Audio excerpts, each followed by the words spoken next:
When you lose your way, gaining some altitude can bring some perspective.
I'm a little out of practice these days.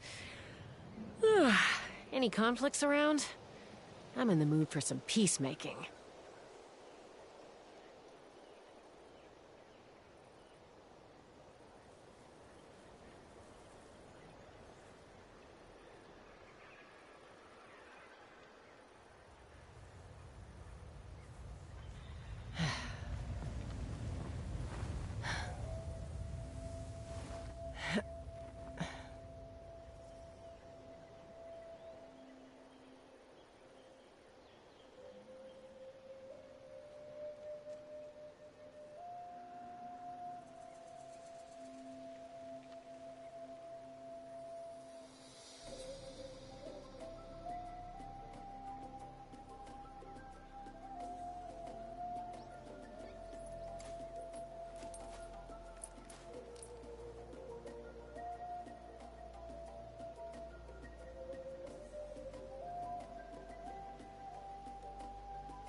When you lose your way, gaining some altitude can bring some perspective.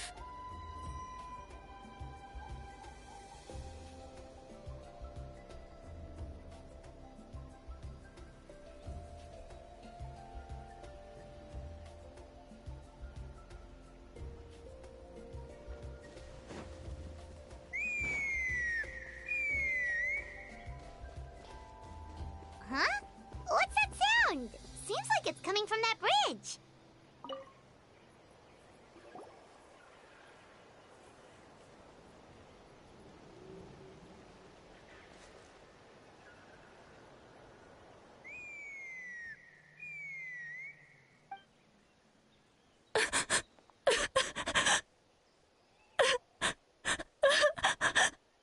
Oh no! Why is she crying? Should we go check on her? You know, just in case she's thinking of doing something stupid. I'd leave her be.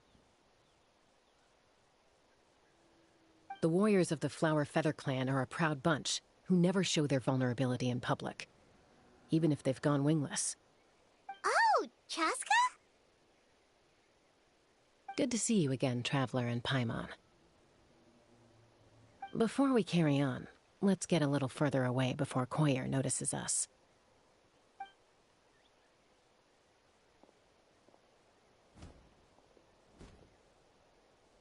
So, that girl on the bridge, Koyer, you said? Should she really be on her own right now? With the mental state she's in, it just seems risky. Don't worry. That's exactly why I'm here. Elder Alpa sent me to keep an eye on her. If she does attempt the unthinkable, I'll swoop in and catch her. I doubt it'll come to that, though. She's a fighter. A warrior, in fact. One who aimed for the sky. However despondent she might feel now, I'm confident she'll get through it. Well, in the Flower Feather clan, there's an elite flying squad made up of Kukasaur riders. But it's an extremely selective squad. To become a rider, you need to undergo a trial where you not only demonstrate mastery of the relevant skills, but also win the approval of the Kukasaurs. Very few candidates make it through the process. Koyer has spent years training for her most recent attempt, but unfortunately she didn't pass. So it's not hard to see why she's so upset. Sometimes, after multiple failed attempts to pass the flying test and win the Kukasaur's approval, people get so disheartened that they give up on their dream to soar the skies.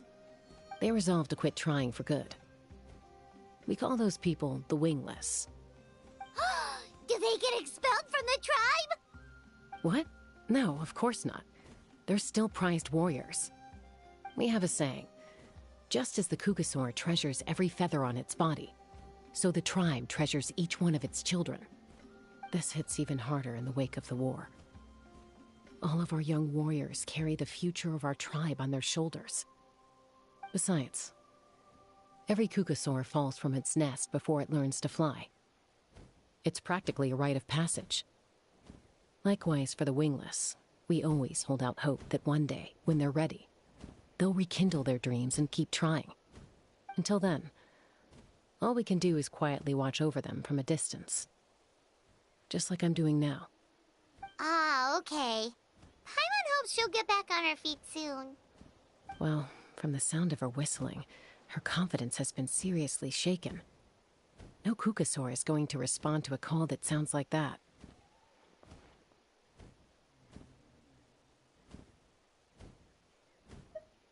Yeah. People from my tribe call to their Saurian companions by whistling or blowing a horn. So it sounds like Koyer was trying to summon a Kukasaur to practice her flying. But the Kukasaurs are an even prouder bunch than our warriors. They would never respond to a lackluster whistle like that. First she failed the trial, and now she's struggling to even summon a Kukasaur. That's only going to hurt her confidence further. And getting trapped in that vicious circle is the kind of thing that'll make people go wingless. Surely there must be something we can do to help. That's very kind of you. Koyer's flying skills are up to par, but mentally she's stuck in a rut. If she wants to return to the sky, she has to overcome that for herself. I'm going to lay low nearby, just in case she takes a turn for the worse. Let me give you a tour around the tribe once this is all over.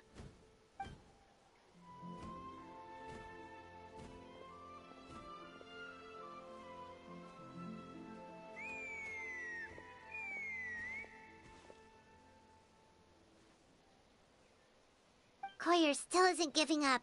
Even though Chasca said that she has to do this by herself, Paimon can't help feeling like maybe we can nudge her in the right direction. What if we could get a Kukasaur to fly up to her? That might give her the confidence boost she needs.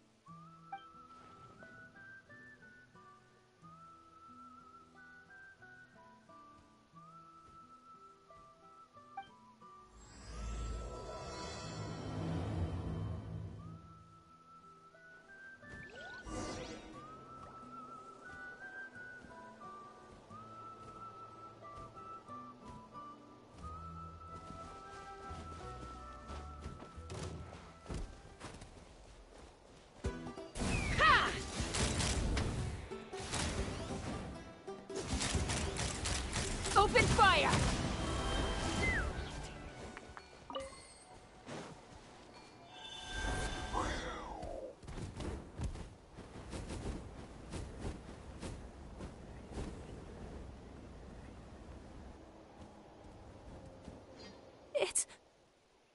It's a Kukasaur! Oh my gosh! Is this really happening? I did it! I summoned one! I was beginning to think you'd all given up on me completely. Thank you.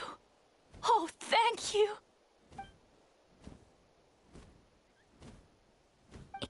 Excuse me? Would you mind if we did some flying practice together? Right now? I think I know where I went wrong in the test now. I need to maintain a higher speed on my turns. So, I just gotta practice my bell tail slides and split S maneuvers. Also, I really want to try some stall turns and cobra maneuvers.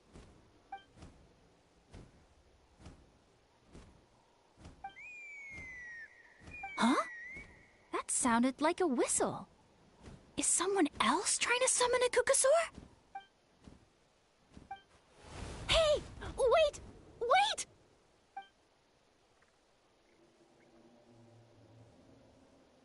Do you think Koyer's feeling better now? Let's go back to that bridge and check.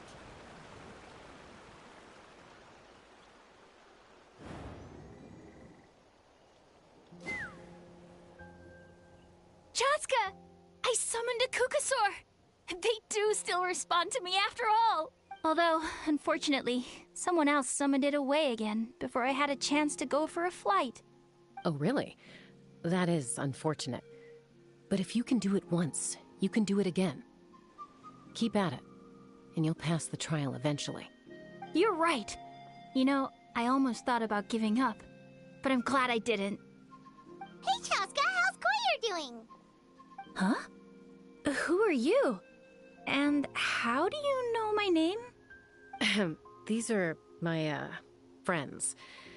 The Traveler and Paimon. You came up in conversation the other day because I was telling them about up-and-coming warriors in our tribe. Oh, the Traveler, huh? So that's you. What do you mean up-and-coming? I'm closer to being wingless than I am to passing the trial. Anyway, we haven't met before, have we? You look so familiar somehow. Maybe you saw her in the stadium? Or anywhere, really. She's been all over Natlan lately, so it's not surprising that you've seen her around. If you say so. Koyer, Chasca.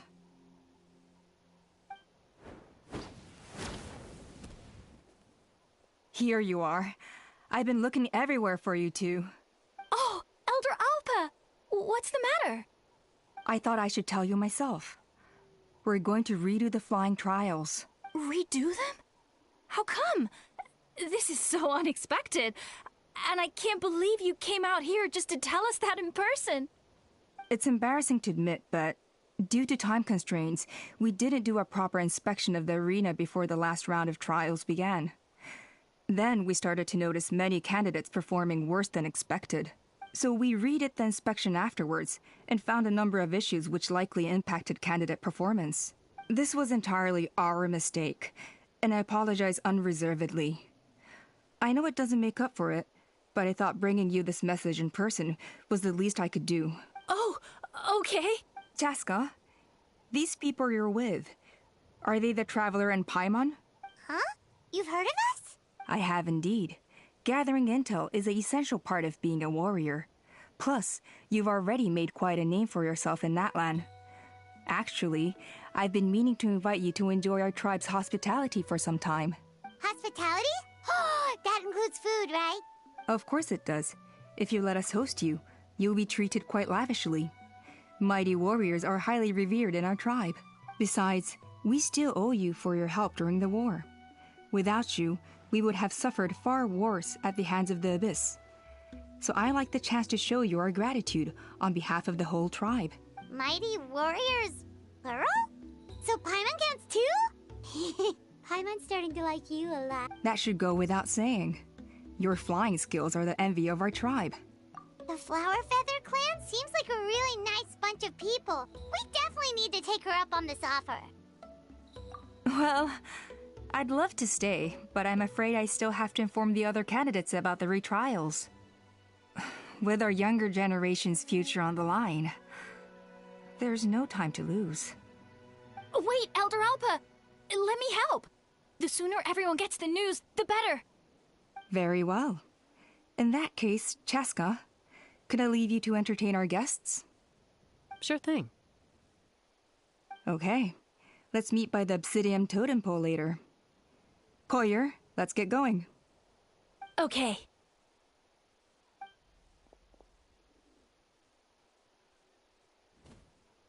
All right, they're out of earshot. I'm just gonna come out and ask. That Kukasaur who responded to Koyer's call, that was your doing, wasn't it? I grew up with these creatures. I could tell something was off the second I saw it. Her whole demeanor seemed less like a Kukasaur and more like, well, you. So I figure you must have been pulling the strings somehow. She looked very flustered when Koyer asked for a ride, so I whistled to give her a chance to escape. And judging by the look on your face, that was a welcome intervention, huh? It's all right. If you'd rather your hidden talents remain hidden, I respect that. I won't press you for answers, and I'll keep my speculations to myself. You're the kind of person I'd still trust even if you had superpowers. I know you'd use them for good. I think the ends justify the means in this case. She just lacked confidence, and you helped her resolve her internal conflict. If you hadn't intervened, I likely would have gotten my mom to help out instead. Although, having said that, there's a small chance she might have recognized her and seen through the whole thing. That would have done more harm than good. Yeah. Anyway, if you're free now, how about I give you that tour I promised?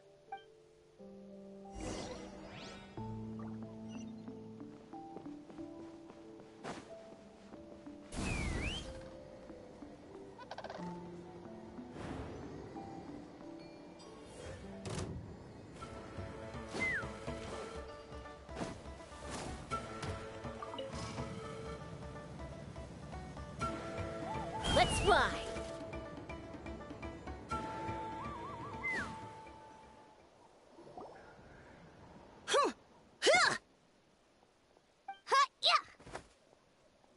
Ready?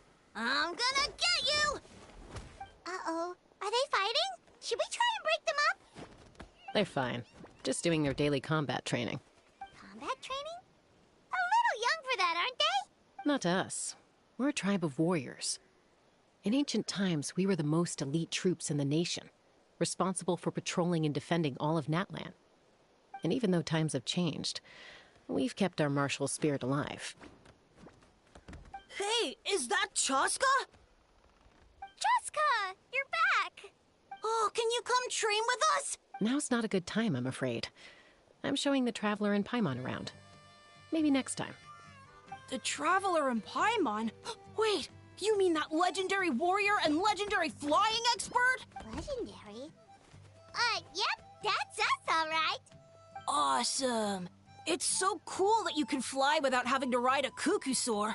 Even Chasca could only do that for short distances. Miss Traveler, can you teach me some cool sword tricks? Oh, Miss Traveler! My family's shop makes the best volcano cake! You gotta try it! Let's behave ourselves, everyone.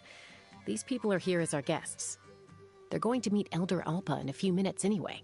Kotini, instead of being jealous of other people's talents, why not work on developing your own?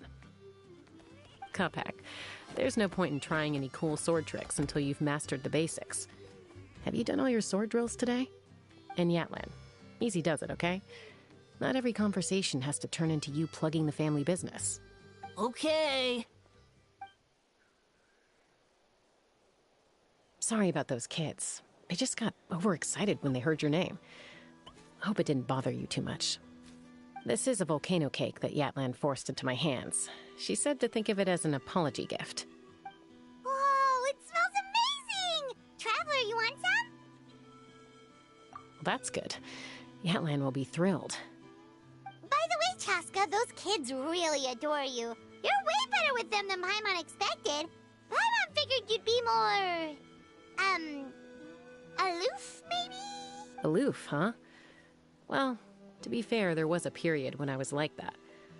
Around the time when I first joined the tribe. But it's a terrible attitude to have as a peacemaker. It tends to turn situations that could have had a peaceful resolution into a stalemate that can only be resolved by force. Yep, exactly. As long as other options are available, I try to avoid that at all costs. Someone once told me that peace imposed by force will crumble in a matter of days. But peace achieved through genuine dialogue actually benefits both sides. Even if sometimes the parties are only willing to negotiate because they're both armed to the teeth. That's true. Hey, Chasca! Uncle Cusco knows you're back, and he's coming to get you. Traveler, Paimon, got a dash. I'll meet you at the totem pole up ahead. You can't miss it. It sticks out like a sore thumb. Wait, are you running away? First rule of conflict resolution? Grab the fan and run before the you-know-what hits. Trust Chasca to make even running away sound cool. Sorry about this. Just stall him for me, okay? I'll explain everything later.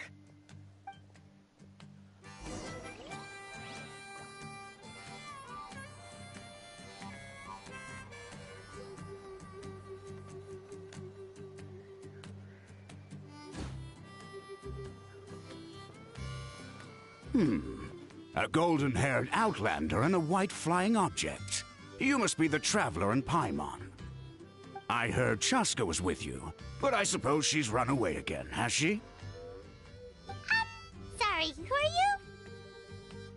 Who am I? Only her father. She's supposed to go for a checkup every 3 months to see how her abyss condition is doing. We both agreed on it. But she's already missed 3 checkups this year. That's 3 out of 4.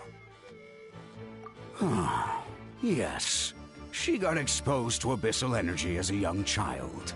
Then her birth parents abandoned her. It's lucky those wild cucusaurs found her when they did, or she wouldn't have made it. They took her under their wing and raised her as one of their own.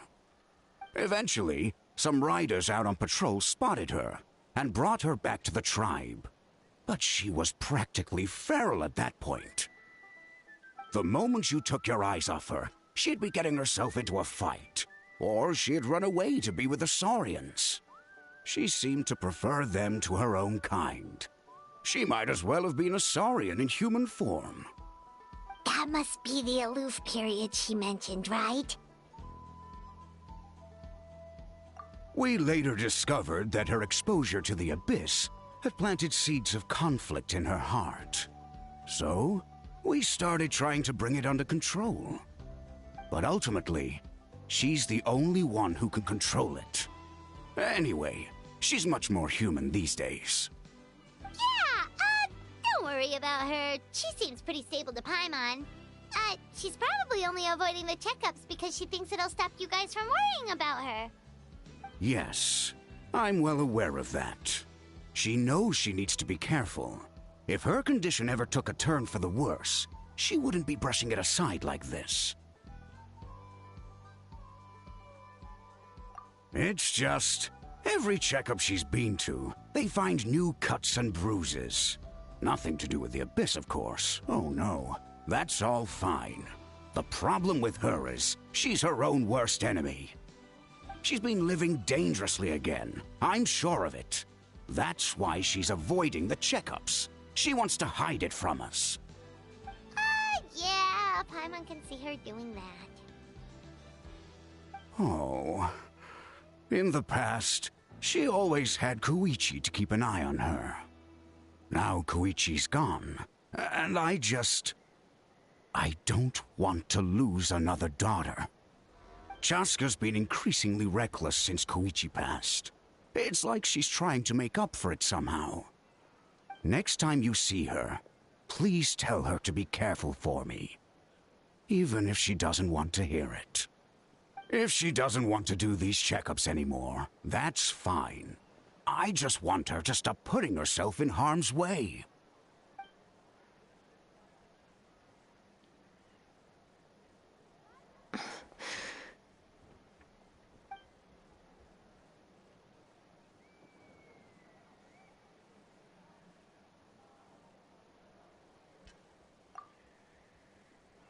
Whoa, where did the time go? We should be back up with Chasca before it gets any later. To get to the totem pole, we need to head north, right?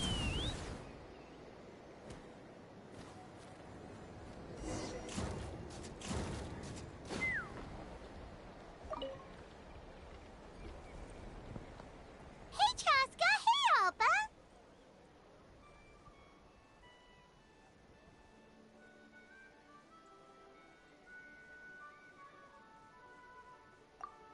It's all right. I bet my dad talked your heads off, huh? What did he say?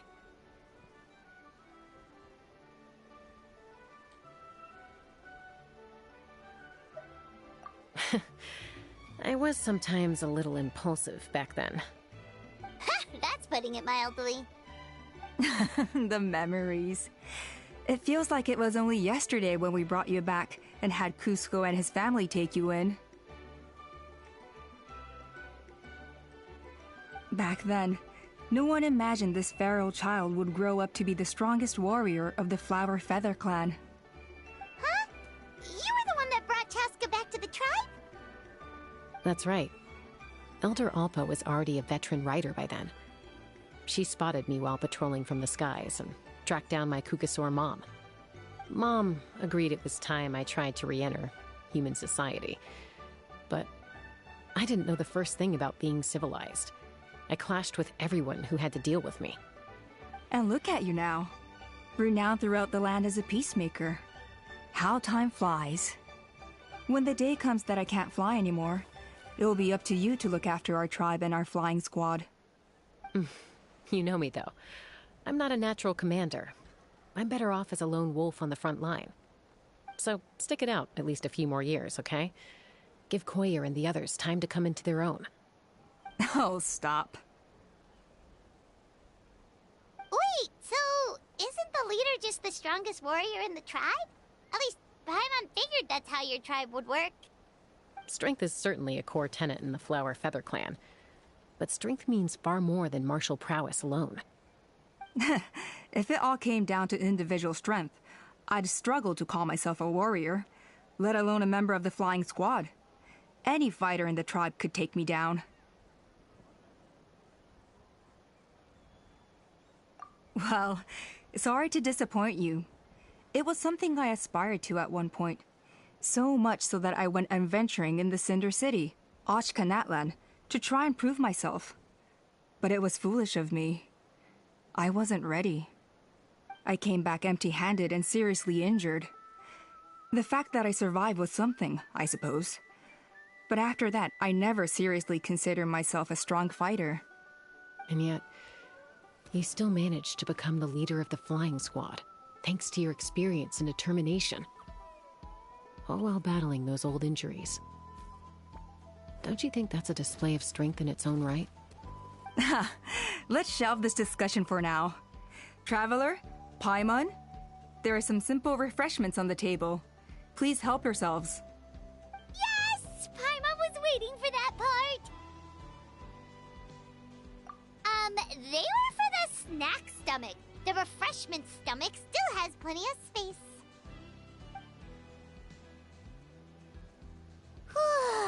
Paimon is so full. Well, if you're enjoying our hospitality, feel free to stay with us as long as you like. Elder Alpa? There's, something's come up.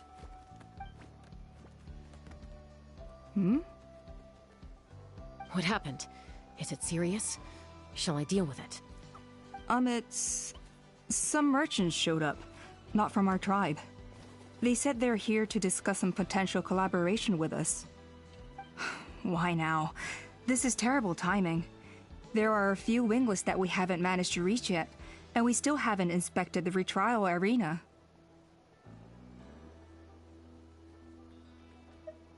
Let me handle the other errands while you meet with the merchants. You shouldn't be trying to do everything at your age. You should help too. Seems only fair after all that food we ate.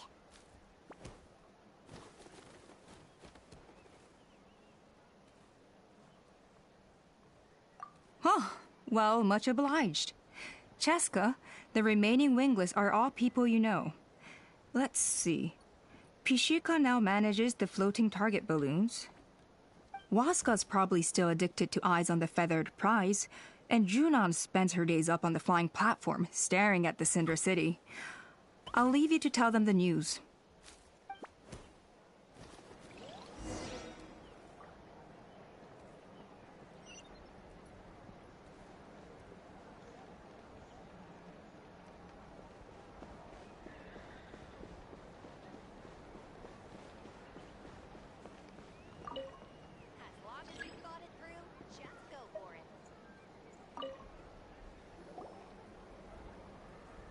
Are you sure you don't want to reconsider, Pashika? I appreciate it, boss. But honestly, I'm pretty happy with my life nowadays. Pashika, they're redoing the flying trials. Huh? Utona? Ah, did Alpa send you? I was just telling Pashika the news, actually. The way things are with the tribe these days?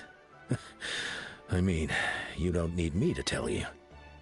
This here is no future for a seasoned warrior like you. Ah, come on, boss. Do you have any idea how long it's been? I've been wingless for years now. I'm not cut out for that anymore. Of course, I'll do my part if we ever need to defend the tribe. But there's really no point in me trying out for the flying squad now. I've already made my peace with it. Not everyone has what it takes to return to the sky after going wingless. Elder Alpa's perseverance is something else.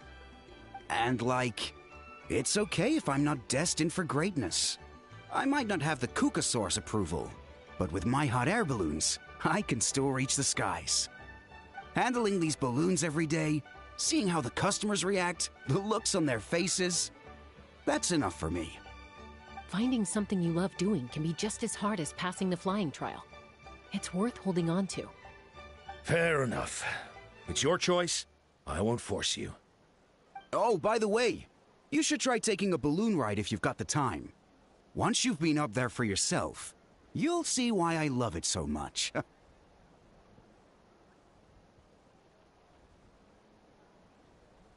No problem. If you ever want to give it a try, you know where to find me.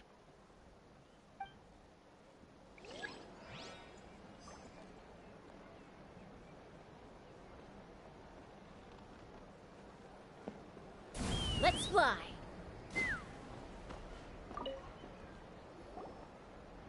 A retrial? What's the point? I pretty much treat life like it's a game. No Kukasaur's ever going to approve of that, no matter how many times I try. Waskar, I can assure you, Kukasaurus wouldn't judge you for something like that. Well, they must be judging me for something. Maybe I lack fighting spirit, or just don't have the talent. Not everyone's a natural like you. Don't waste your time on me. You'll have better luck with the ones who still have their heads in the clouds. In the meantime, I think I'm going to treat myself to a few more games of Eyes on the Feathered Prize. Yeesh, there's wingless, then there's being a total lost cause. You used to be a fierce warrior, actually. But fighting spirit alone won't win you the Kukasaur's approval. Are all Kukusaurs so strict? The ones in floating target balloons and Eyes on the Feathered Prize seem pretty chilled out. It's one thing to hang out and have fun, but quite another to take to the skies with a human life on your back. Giving a ride to someone who's unqualified endangers not only the rider, but also the Kukasaur themselves. If the rider makes a mistake, they both suffer the consequences. So we have a mutual understanding with the Kukasaurs. If someone isn't up to standard, we have to reject them. Even if it means breaking their hearts.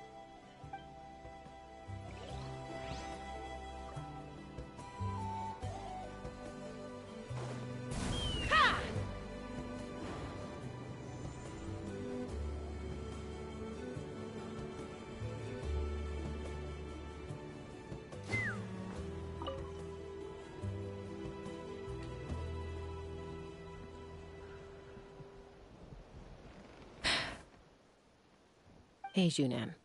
Gazing out at Ochkanatlan again, huh? Chasca? What are you doing here? Is something up? The flying squad is hosting retrials again soon. Want to give it another try? Maybe you're forgetting the definition of wingless. I've failed so many times already that I've decided to call it quits for good. I'm done. Elder Alpa always goes out of her way to come and tell me when a new trial is coming up, and it's nice of her to think of me. But nothing's gonna change. I'm not going to suddenly pass just because they're holding another trial. They're making some big changes to the arena this time, so the flying experience should be smoother than before. Koyer's gonna try again.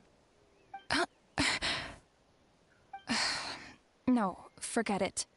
If I was genuinely good enough to make the squad, the location shouldn't affect my chances. A true rider can fly confidently whatever the conditions, like you and Elder Alpa. Shunan! They're redoing the... Huh? Chasca and the Traveler. You're already here. I guess they told you already then. Come on, let's go train together. I'm gonna sit this one out. What? Why? But you've always looked up to Elder Alpa. She went wingless after her injury and spent years drifting, but even she came back and made it in the end. If she can do it, why can't you? I mean, I don't have that kind of perseverance. And besides, the last thing I want to do is fail in front of her yet again. Oh, come on. You know you don't need to worry about that. Alright, well, how about we just treat this as you being my mentor? Then will you train with me? I mean... Enough umming and ahhing. Let's just get up in the air and figure it out as we go. Wait! Hold on, slow down. I can't keep up. Well, that's one way to do it. They've been best friends since they were kids. If anyone knows how to get Junan out of a rut, it's Koyer. You helped Koyer deal with her internal conflict, and now she's done the same for someone else. You know, people often talk about how one conflict leads to another and so on. But sometimes in life, things spiral in a good direction instead.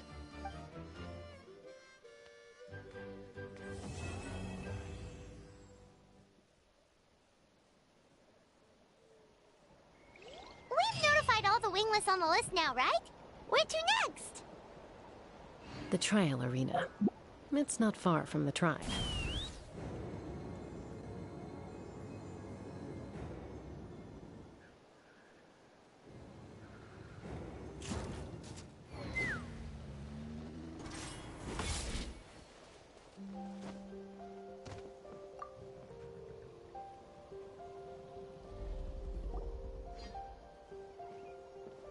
Oh, hey there, Chasca. Did Elder Alpa send you? Yeah, she's got other things on her plate right now. How are things looking here? Well, the inspection revealed numerous blockages all over the trial arena. It looks like they're the result of ley line disorders caused by repeat abyss invasions. Theoretically, we just need to clear those obstacles, and the arena will fill up with gaseous phlogiston again. But that's proving difficult to achieve in practice, for all sorts of reasons. Why don't you head on down and check things out for yourself? Feel free to ask the staff for more details.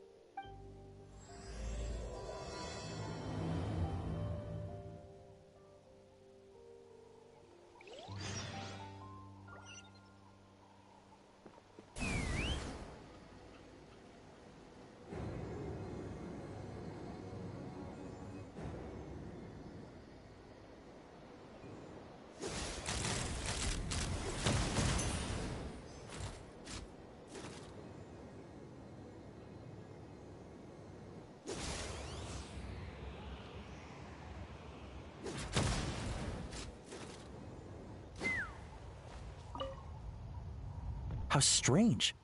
Why is there so much solid phlogiston here? Well, could be from the Children of Echoes.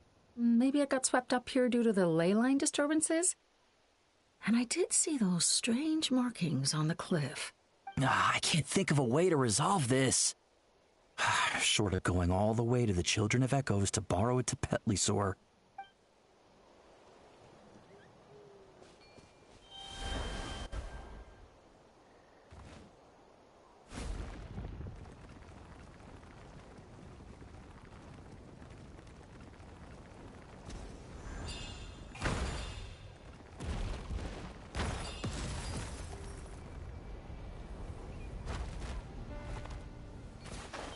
Take me up!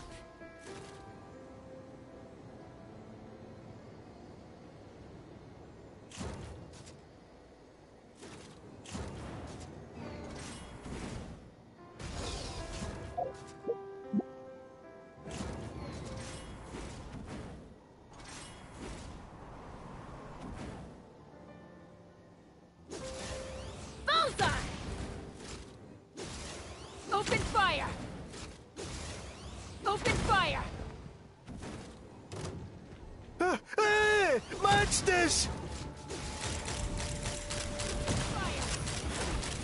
Open fire!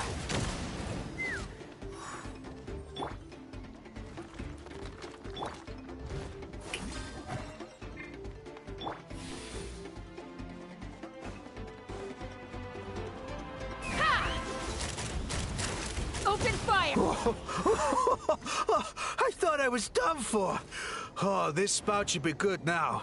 Thank you very much.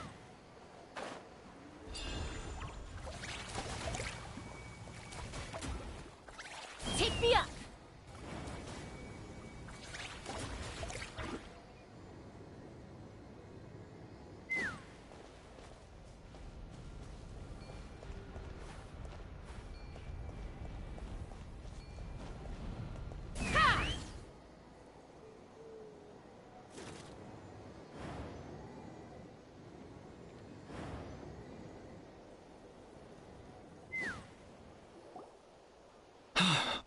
Oh, are you here to help? Thank goodness. There's no way I could do all this by myself. So the blockage here has to be cleared using a special bomb, but carrying explosives up that steep slope would be a recipe for disaster. If I dropped it or slipped and fell, I'd be blown to bits in an instant. So, my plan was to transport the bomb to the other side, then send it over in a hot air balloon. All I need now is for someone else to strike the balloon at the right moment, dropping the payload right on top of the spout, and problem solved. What do you think? Simple enough, right?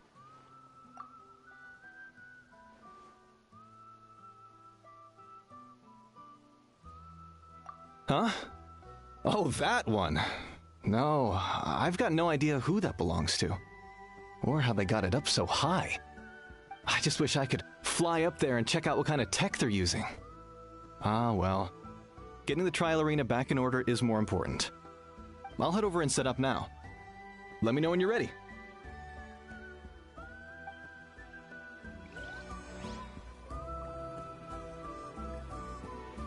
All right!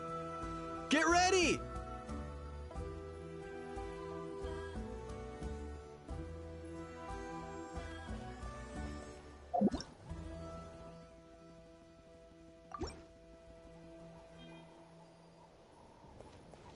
All right!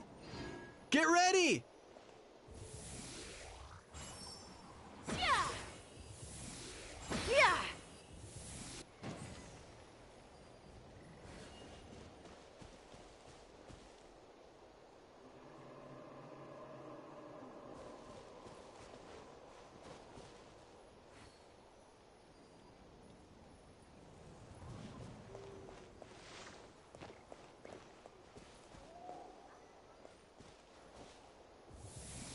Take me up! All right! Get ready!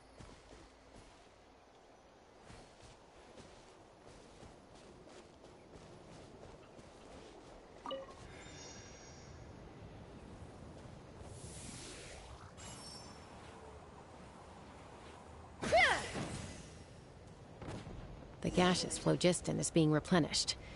Looks like all the spouts have been unblocked. Let's head back up.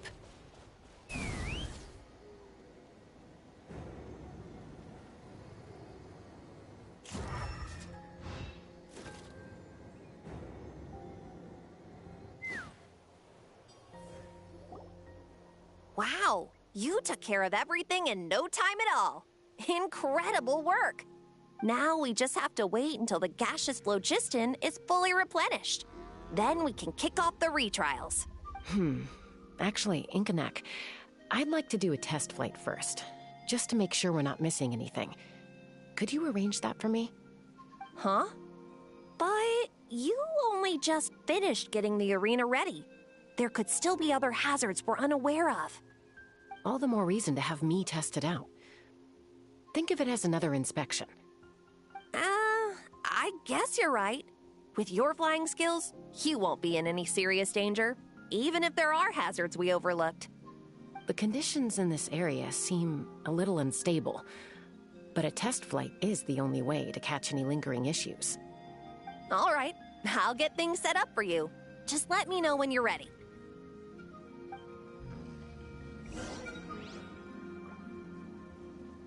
Are you ready? This should be a piece of cake for Chasca. But still, try to be careful. All right, then spread your wings and fly. Let's fly.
That was amazing. Paimon couldn't take her eyes off you.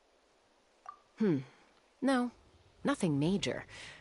Give it a few days, and we should be able to conduct the trials. Help! Help me!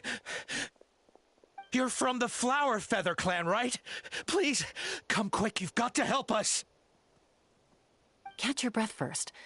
What's the situation? We got attacked by a Kukasaur. My friends are still stranded in the middle of the road with the goods we were transporting. Please, I'm begging you, save them! Huh? Are Kukusaurs really that aggressive? Do they usually attack groups of people unprovoked? Not in my experience, but there are exceptions to every rule. Let's go check it out.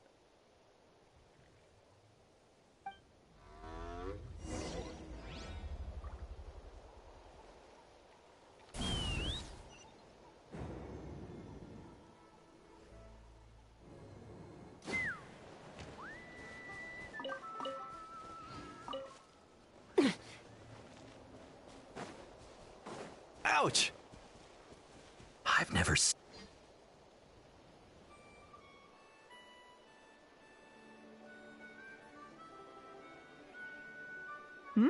Chasca?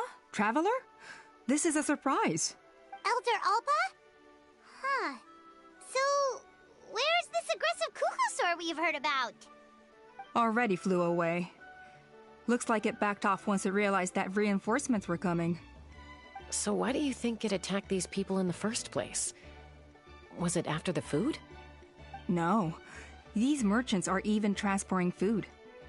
Ah! Thank goodness! The phlogiston wings are intact! Phlogiston wings. Thank you so much for coming to our rescue. These phlogiston wings are our most prized goods.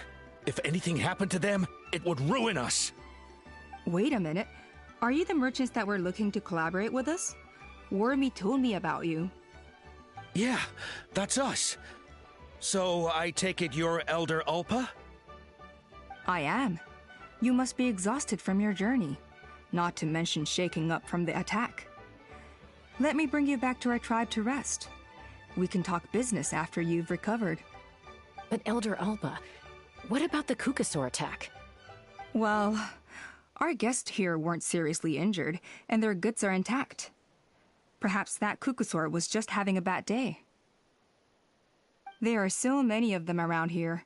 You'd expect something like this every once in a while. I don't think we need to pursue it any further. More importantly, how are the preparations for the flying trials going? Is everything in order over at the arena? Huh? Did you say flying trials? What a coincidence! Sounds like a perfect use case for our phlogiston wings. You'll be pleasantly surprised by what they can do. Oh, really? Now I'm intrigued. Well then, let's forget all about this Kukasaur attack for now. We have some serious business to discuss.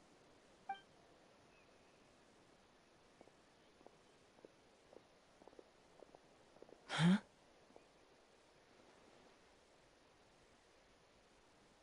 So that's it? That all went smoother than expected. Well, guess we'd better get going. Huh? Chasca?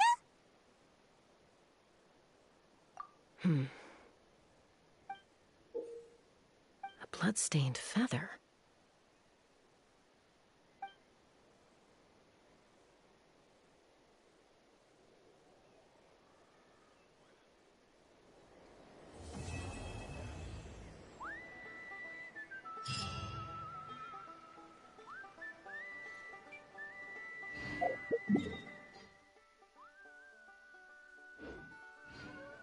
The Flower Feather Clan should be about ready to hold the new flying trials by now. Let's go check it out!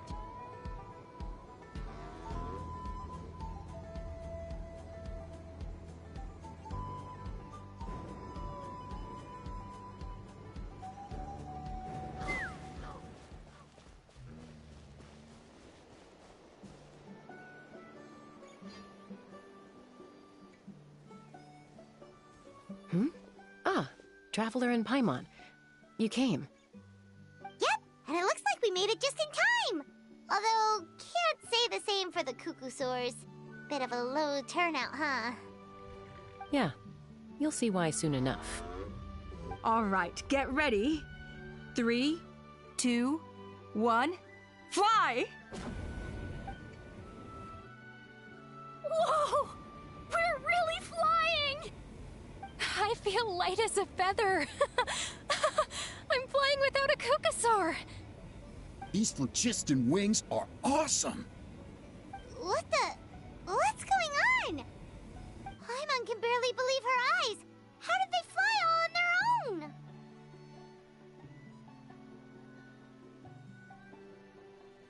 The merchants we ran into that day were selling a product called phlogiston wings. It's a flying machine worn on the back. To operate it, you just use a handheld trackball that controls the flow of gaseous phlogiston. That's incredible! Yeah. If our tribe, if Natlan mass adopted this technology, it would revolutionize our mobility and responsiveness in times of crisis. Just think of the countless tragedies that could be averted. I feel like I'm dreaming. Did I really just fly on my own without the help of a Kukasaur? You'd better believe it! Plus, you just passed the flying trial! Right, Elder Alpa? Elder Alpa? Should this really count as a pass? If we did the trial using phlogiston wings? Why not? The scoring rubric is about flying performance. It doesn't specifically say you have to ride a Kukasaur, does it? Yeah, maybe, but... I mean, even Chasca had to ride a Kukasaur in a trial, right? And the whole point of the trial is to test both your flying technique and your ability to work with a Saurian companion. Well, if we can fly by ourselves, maybe we don't need to test the ladder anymore.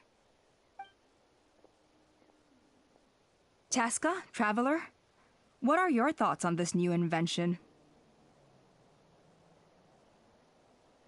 You see? Even the Traveler agrees. I agree that they have strategic value, but I don't think it makes any sense to evaluate candidates by the current testing standards if they're using phlogiston wings. Why? Shunan finally mustered the courage to go through with this, and now you're saying it doesn't count? We don't have any experience using these wings in battle, nor is it immediately obvious how to incorporate them into the existing systems in our tribe. Taking a longer-term perspective, I think we need to start by getting thoroughly acquainted with how these things work. Then we can develop a new trial format with new assessment criteria, tailored to candidates using the phlogiston wings. You all raise valid points. But Chasca, while your proposal sounds perfectly reasonable, It would probably take years to put it into practice. We lost so many people in that war. These phlogiston wings could be exactly what we need to strengthen our forces and boost morale in this trying time. And as for real-world battle experience, there will be plenty of opportunities to gain that. I have high hopes for you, Junon. Huh? Hey, stop staring into space! Say thank you! Oh, thank you. Thank you, Elder Alpa. You have nothing to thank me for. Remember, the way you got your wings back was by relying on yourself. Oh, Elder Alpa! Bad news! Cucosaurs are attacking the merchants again! Again? Okay, everyone, stay put while I... Huh? Chasca?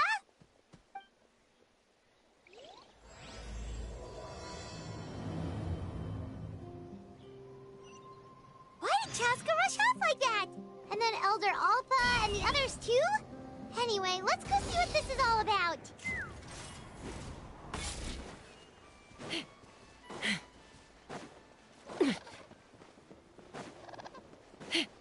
Let's fly.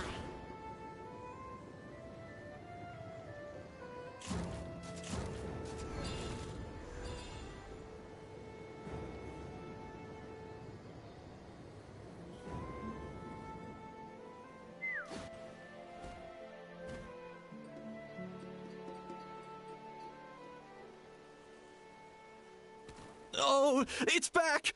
It found us again! Run! Get out of here!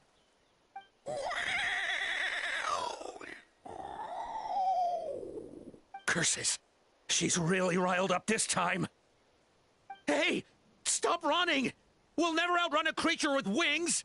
Get back here and let's fight!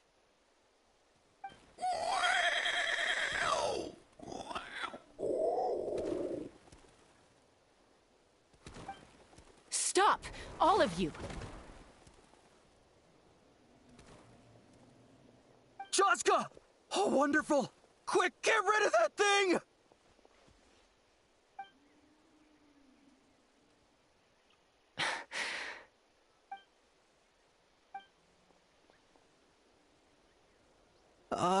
What's going on?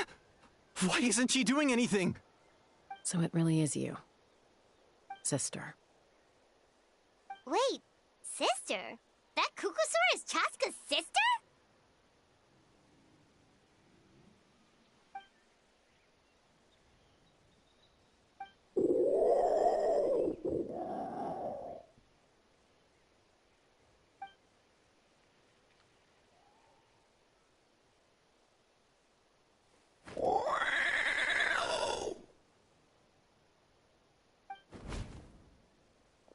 Koya, wait!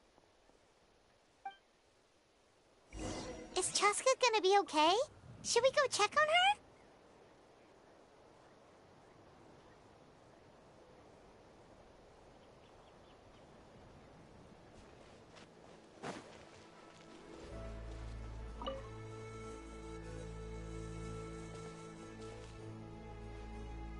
Chasca, are you okay? I'm fine. Sorry for making you worry.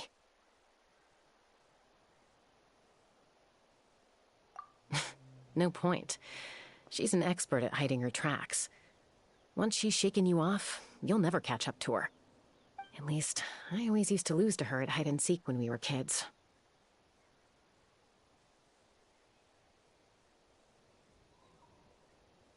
Well, yeah. You know I was raised by Cucosaurs. Anyway, she and I grew up in the nest together. Her name's Koya, and she's my big sister. We played together all the time, chasing each other through treetops or mountaintops. It felt like it would go on that way forever. Until the day I was sent back to live with the humans. Not all Cucosaurs are friendly towards people. Koya, for instance, she's fine with me because we grew up around each other, but she's not fond of other humans. When Mom decided to send me away, Koya strongly protested, and after I left, she became more and more reluctant to interact with humans. Maybe she thinks that humans stole you away from her. It's a possibility, but in any case, we still stayed best friends at first. I had a hard time adjusting to life in the tribe. So whenever something went wrong, I'd run off into the wild and vent to Koya. Ah, so that's what Uncle Cusco was talking about. He said you seemed to prefer hanging out with Saurians to your own kind back then. Yeah, I did. But then, gradually, everything changed. With a new mom and dad, a new tribe, and Koichi, I started getting curious about these humans, and made an effort to understand their behavior. The more time I spent with them, the less I spent with Koya. And then, one day, it was Koya's turn to leave the nest. She sought me out and asked if I was willing to leave the tribe and go live in the wilderness with her. As far as I can remember, that was the first time she ever approached a human settlement on purpose. So, how did you answer her? Well, I wouldn't be standing here talking to you if I'd said yes. No, I was torn. On the one hand, I'd already made up my mind to embrace my new family and accept my human identity. But I also knew that Koya wasn't a fan of humans, and I didn't want to disappoint her. She took my hesitation as an answer. She saw it as a personal betrayal, threw a huge fit, and then flew off. We hadn't seen each other since, well, until today. Not for a lack of trying, though. I tried asking Mom where Koya's new nest was so I could talk things out with her. But Koya had already asked Mom not to tell me where she'd moved to. It must be hard for Mom, being stuck between her two daughters. So I didn't press the issue. And I didn't go looking for her.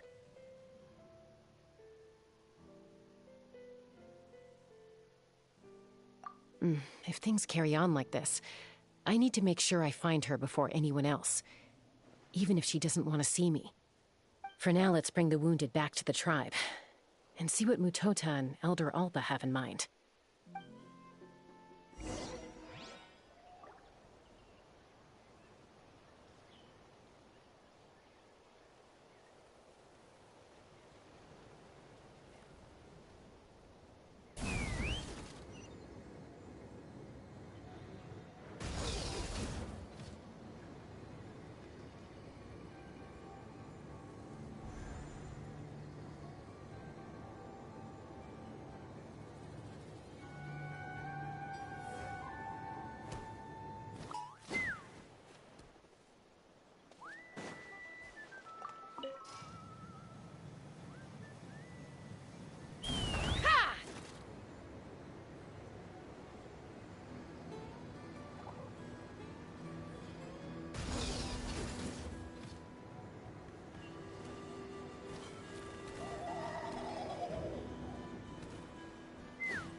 So, I hear there's been another Kukasaur attack. Ha! I knew it! They're wild animals, and they can't be trusted. Hey, show a little respect. The Kukasaurs are our partners.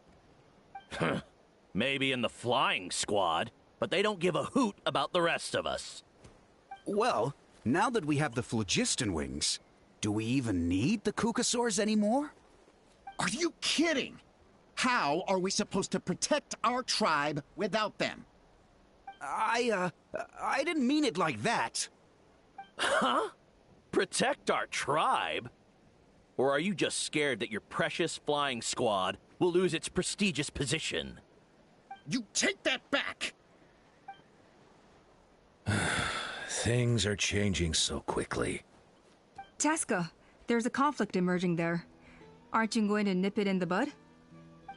The whole tribe's talking about this now. Breaking up a single fight won't solve anything. The real source of conflict here is the phlogiston wings, and what happened with Koya. On any other day, people would just brush this attack aside.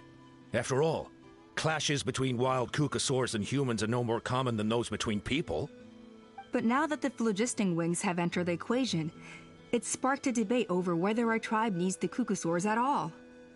I worry that we risk repeating the mistakes of the Cinder City.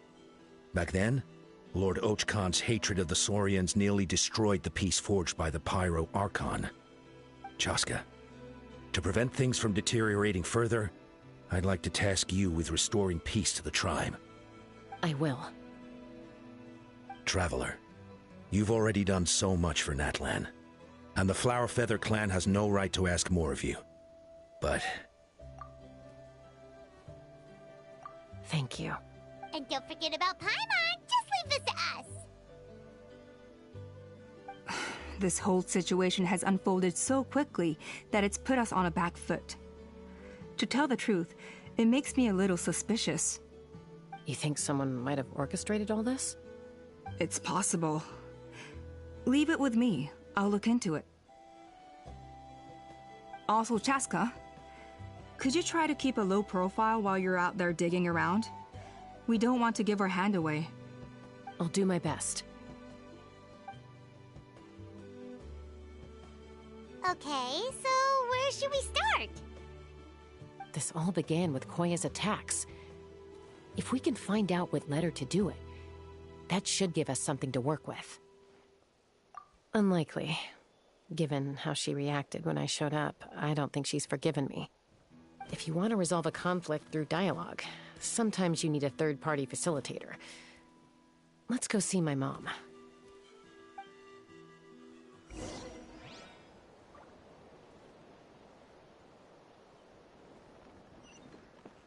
Take me up!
Wow, so this is where you used to live as a child? Mm-hmm. When I was little, we used to do this thing where I'd jump from the top of this tree, and Koya would fly over from the platform and catch me in midair. Or sometimes we'd both fly from the treetop together, and then after some aerial maneuvering, she'd throw me up onto that platform. After we got a bit older, we went to the nearby shores looking for even greater heights. Ah! Stop! You're gonna give Paimon a heart attack! Oh, really? I just thought it made a fun story.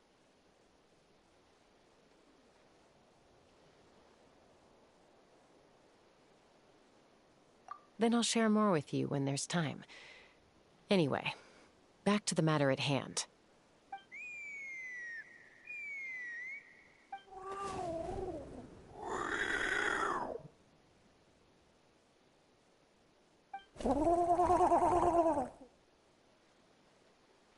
Hey, Mama Bird. I'm back. My last visit was only a week ago, wasn't it? See? I visit you more than I visit Papa Cusco. I brought a couple of friends with me. These are the Traveler and Paimon.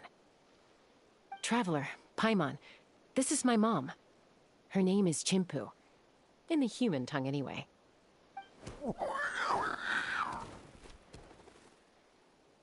Hi!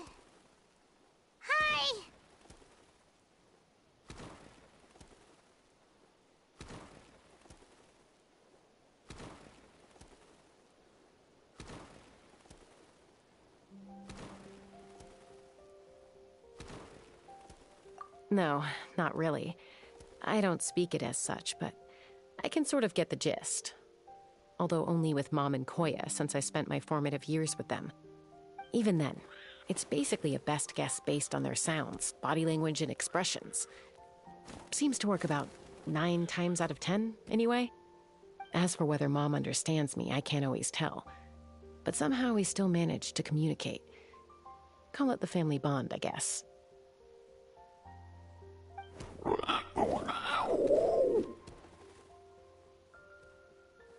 Don't worry. I'm doing well, but I think Koya might be in some trouble.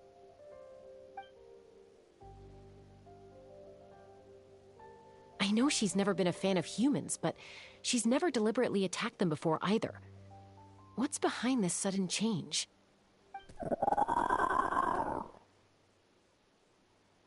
Does, Auntie Chimpu know anything?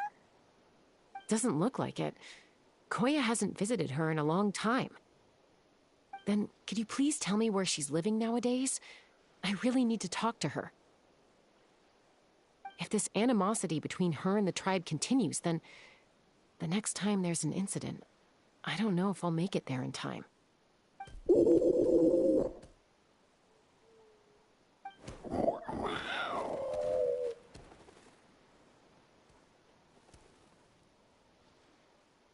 She said she'll take us there. Thank you, Mom.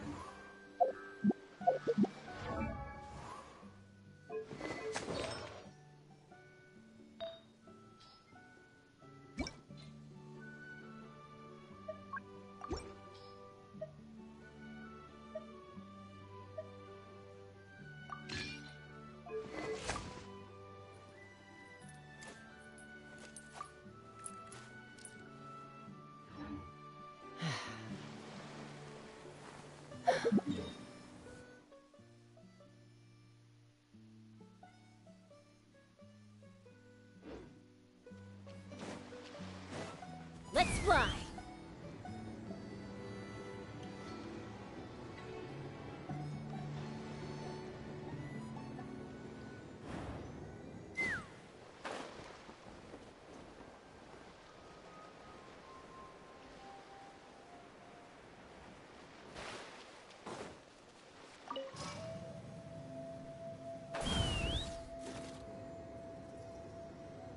Giddy up!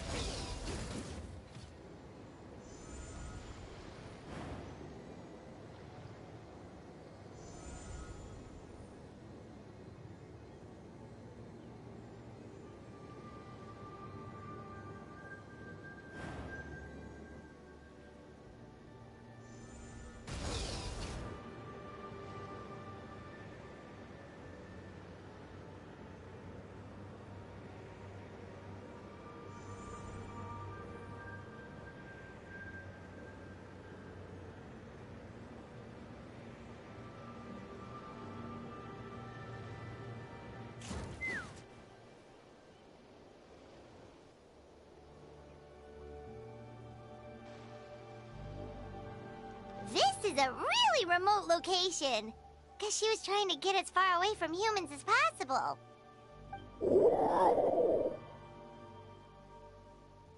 We stay here? Okay. Got it. Traveler, Paimon. Mom says we should stay out of sight for now. She'll talk to Koya first. Koya is very hostile toward humans right now. So if we show up unannounced, it might just make things worse.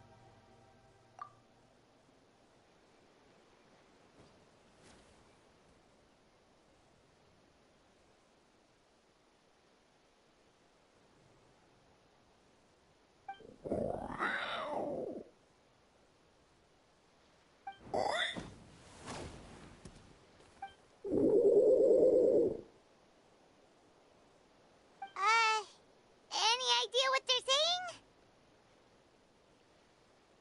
saying? Sounds like things are more complicated than I imagined.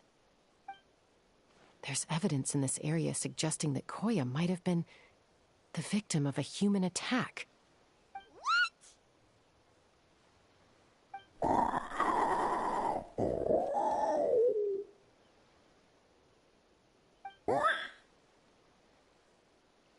No!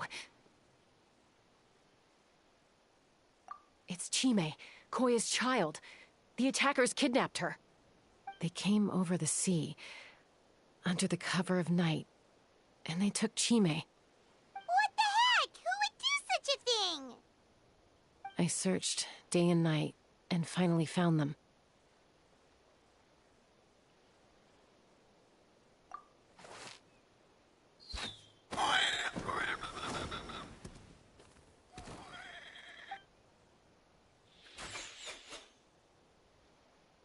Oh, yeah! T'Pol's contraption is working like a charm! Got her in one!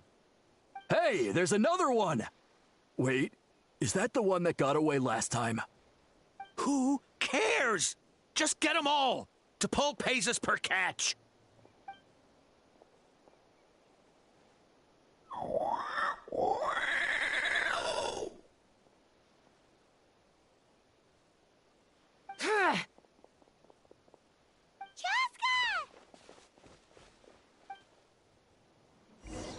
Chasca? How do you get here? Quick, stop her! Don't you even think about...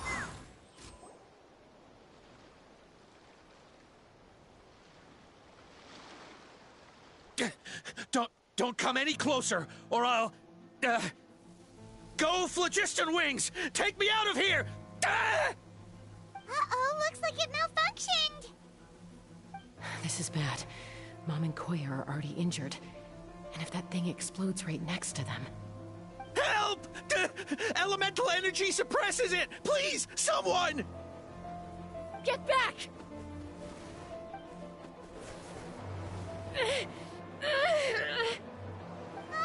It's still going, and it's getting worse! Guess we need a more permanent solution. All right, then.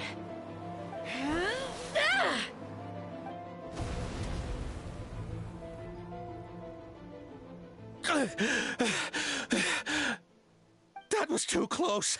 I thought I was gonna die.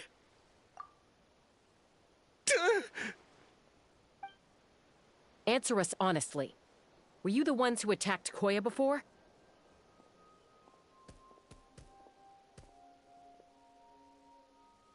I am... No, it was...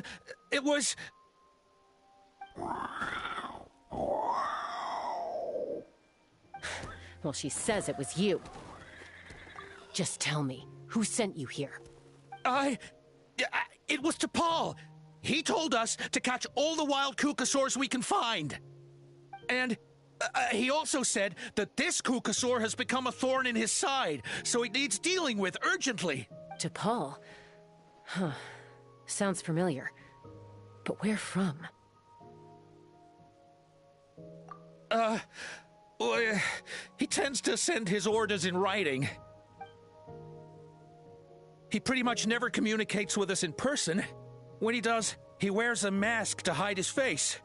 And whenever we trade Kukasaurs for Phlogiston Wings, we deal with his henchmen. So you didn't even make those wings? All we did was slap some labels on them and transport them over here, to make them look like they're imported. To make it harder to trace their origins.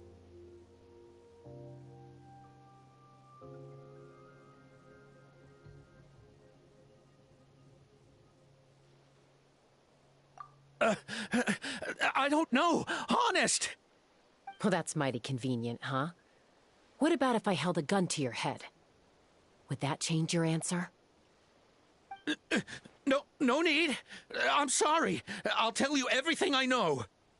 T'Pol doesn't tell us much, but he always stresses that he wants them alive.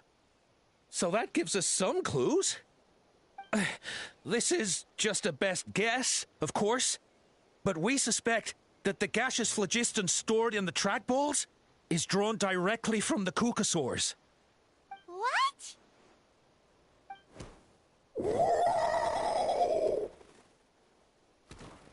Easy now. You're still injured. Hey, keep talking. Yes, ma'am.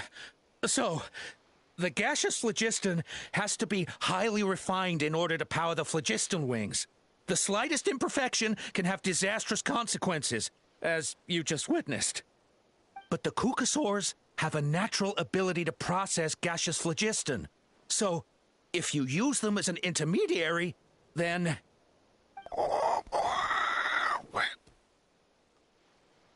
That's enough.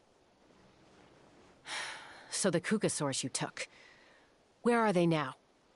T'Pol should have them. But no one knows where he's based, apart from him and his henchmen. We've tried looking for it ourselves, even followed them a few times. But we always end up losing track of them. Random thought. Maybe they're hiding up in the sky?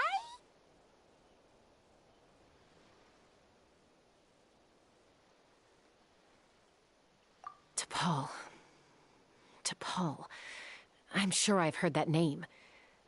Maybe it was... Chasca! Traveler!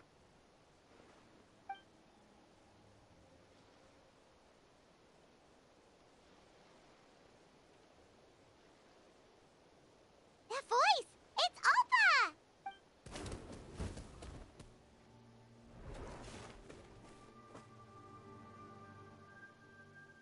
Elder Alba? What brings you all the way out here? Well, I was patrolling nearby when I heard the sound of an explosion. What's going on?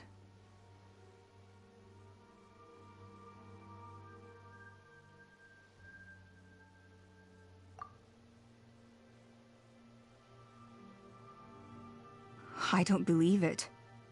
Elder Alba, does the name T'Pol ring a bell to you? I feel like I've seen it written down before. Maybe in a list of candidates for the flying trials? Huh? So he's a member of your tribe then? No. If he was a member of the Flower Feather clan, I'd definitely know him.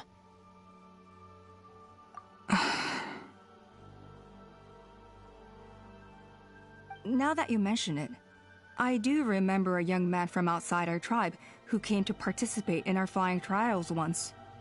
You were away on a mission at the time, which is probably why you don't remember him. He was a craftsman from the Children of Echoes, but he'd always dreamed of soaring the skies, so he wanted to join our flying squad. The Children of Echoes? That's rare. But despite his best efforts, he unfortunately failed to pass the trial and gain the Kukasaur's approval. In the end, he went wingless and returned dejected to the Children of Echoes. Wingless, huh? Maybe he invented the phlogiston wings to get revenge on the Kukasaurs. Perhaps. Or maybe it's simply his way of dealing with his regrets over his past flying endeavors. Either way, it doesn't excuse his abuse of the Kukasaurs. I'm gonna take these guys back and expose the truth to the tribe. It's time for this conflict to end. Easy, Chasca. Remember what I said about keeping a low profile? The ringleader still hasn't shown himself, and this man's allegation about powering the phlogiston wings with Kukasaurs is only speculation. Bringing these men to the tribe now won't win over any current supporters of the phlogiston wings. In fact, it may even escalate the conflict further. After all, many are mistrustful of the Kukasaurs after recent events. Is that why T'Pol waited until now to try to capture my sister? I don't know. I mean, he did tell us to spread negative rumors about the Kukasaurs and slip some mora to anyone opposed to them, but... But Koya only attacked humans because they stole her child! Nevertheless, we will be hard-pressed to change people's minds while emotions are running high. Unless we have irrefutable evidence. Bravo! My thoughts exactly. In the meantime, leave these men with me. I'll escort them back to the tribe. I'll take the other members of their crew into custody too. They won't get another chance to stir up trouble. Fair enough. I guess finding T'Pol is gonna be the key to resolving this conflict. Let's hope the Children of Echoes have some info on him.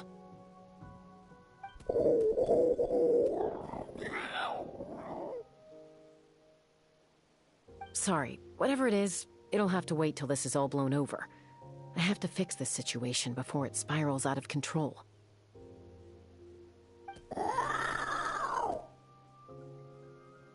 Mom, Sis, Rest up and get well soon. I gotta fly.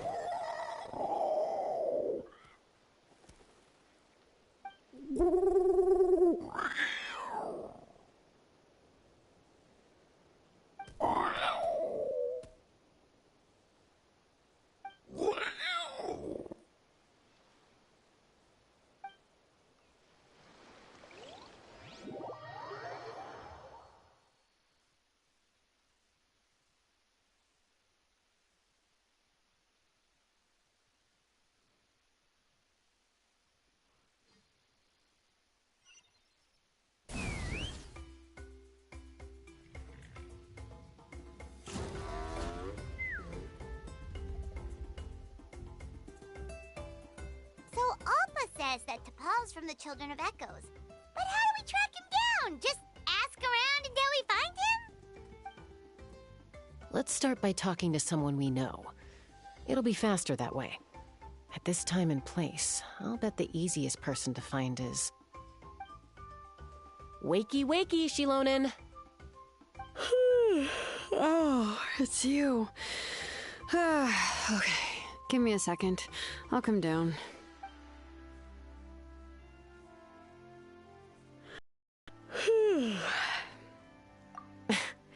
I climb trees to fly further and see farther. I don't usually stop for a nap. Well, we're not all like you. Always full of energy, even after flying around all day. Yeah. So, you've come all this way and interrupted my precious nap time. Might I inquire as to, why? I'm sorry, Shilonen, but it couldn't wait. Does the name T'Pol mean anything to you? He's a craftsman, apparently. Huh. T'Pol. Yeah, that rings a bell. I think that's Puma's child. Nope, I'm afraid you're a few years too late. Why are you looking for him?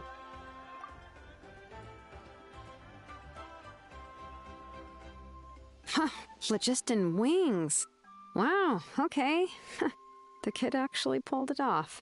Well, looks like, no more rest for me today. Pulled it off? You mean he's tried making something like this before? Yeah, he started trying to build a flying machine right after he got back from the Flower Feather clan. So right after he went wingless, then. Was this flying machine anything like the gun you made me? You mean your gun that's harder to tame than the proudest Kukasaur? No, he wanted to build something that allows anyone to fly freely, even if they're not naturally gifted. But he never got very far back then, though. Blew up his workshop a few times and barely made it out alive. I never really kept up with him after that. His parents traveled a lot in their youth and only returned to the tribe after he was born. But they settled in a remote area and don't interact with other people much. Which means most people in the tribe don't know them very well. Your best bet is to chat to his direct family. I'll, go get Puma. Wait for me in front of the workshop. I won't be long.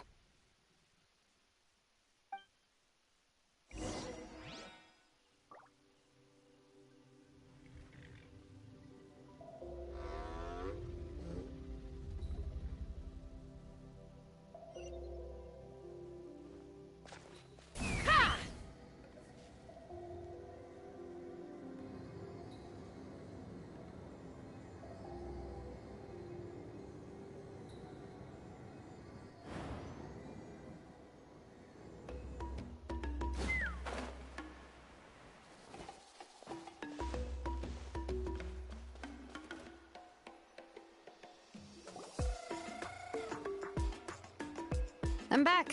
Allow me to introduce T'Pol's mother, Puma. Hello, we're... Oh, save the pleasantries. I don't want to spend any longer talking about that boy than I have to. Huh? I disowned him long ago. He is no child of mine. All he cared about was his pipe dream of reaching the sky. Oh, we tried to talk sense into him, but he was obsessed. And then, when he left us, he spouted some nonsense about building a workshop in the sky to avoid the constant criticism of us ground dwellers. He left his notebook behind. Whatever questions you have, you can look for them in there. I am done talking about him. He's no son of mine. He never called me Mom anyhow.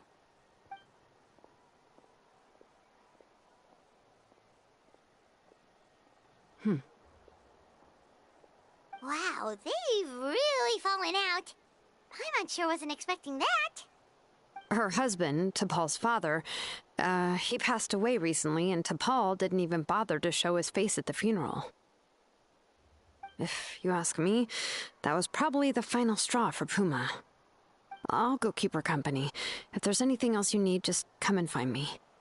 Thank you.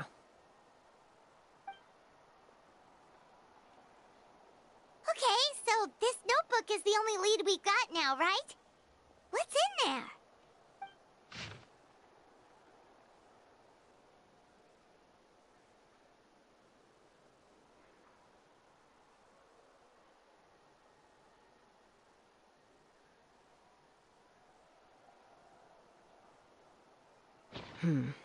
Some early designs for the phlogiston wings, and some theorizing about an airborne workshop. Ochkanatlan, the Cinder City. Looks like that's where he got his technological inspiration from. So, was he serious about the workshop in the sky? But that's such a big project for one person. Do we think he... Oh, yes. The one from the trial arena that was super high up. That balloon has been there for a while, and everyone's been wondering how it got up there, but what if that's the wrong question? What if it started off even higher up, above the clouds and out of view, and it only descended to its current height due to some kind of malfunction? Part of T'Pol's workshop? Seems likely. If T'Pol's base had been hiding above the clouds this whole time, that would definitely explain why Isidore couldn't find it. I totally called it! But how do we get up there? Chasca, can you even fly that high? By myself? Possibly. But with a passenger, no chance. I doubt even phlogiston wings could take you up that high. At least, not without that relic T'Pol mentioned in his notebook. Yeah, and he's probably holding on to it. We'll have to find another way. Nope. That's way beyond Paimon's altitude. Also, would you really expect Paimon to go up there and take on T'Pol all by herself? Let's not worry. Just because we can't think of a solution doesn't mean no one else can. I'm not the only flying expert in my tribe, you know. Oh, good point. We should go ask Elder Oppa. And Mutoda. He was quite the flying ace back in the day, too. Let's head back and see what they suggest.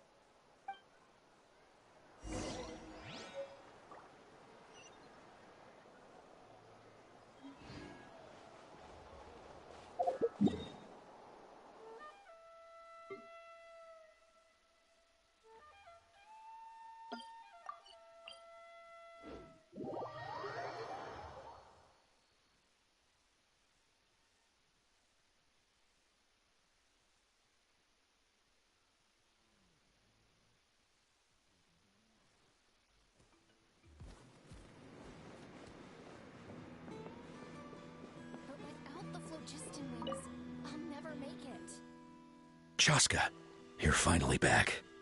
Things are getting really tense in the tribe. Have you made any headway with your investigation?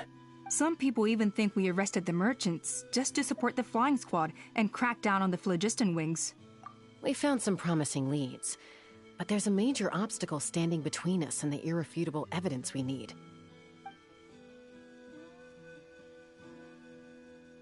A relic from the Cinder City? So Ochkon's still managing to sow discord, even after all these years. An airborne workshop and a hot air balloon above the trial arena.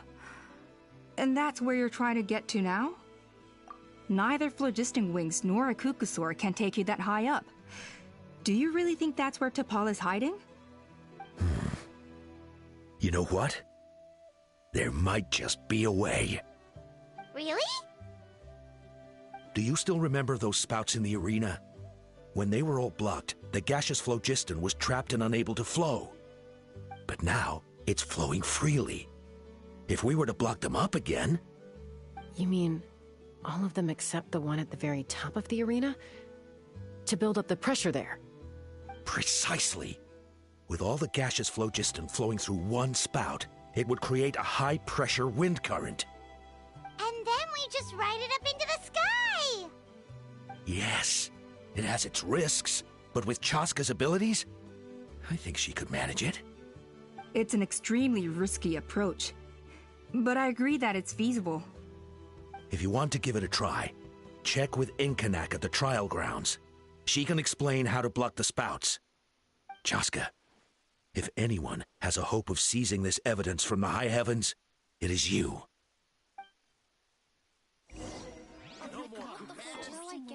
Isn't bad-mouthing the Kukusaurs going a step too far? Take me up!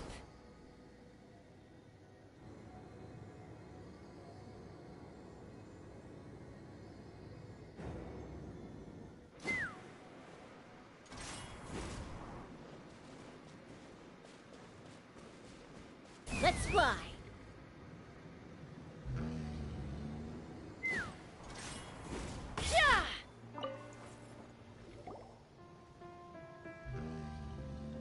Goodness me, that is a very bold idea. Maybe so, but we have to act fast. What's the quickest way for us to block off the spouts? From a technical perspective, I'd have to advise taking some measurements and carefully planning this out first. But I'm guessing that's not what you want to hear. Then we'll have to take the rough and ready approach. See the solid phlogiston over there? Our prior inspections revealed that some kind of stable structure has formed inside, making it highly damage resistant. It's not without its weak points, but unless they're all struck at the same time, the structural integrity won't be threatened. So, what happens if we do strike them all at once? It'll collapse. Okay, I see where you're going with this. Yeah, you got it. As long as you hit all the weak spots at once from the right angle, the solid phlogiston will fall right on top of the spout and block it up. You're right about rough and ready.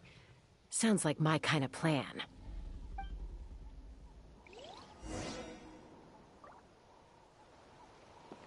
Take me up!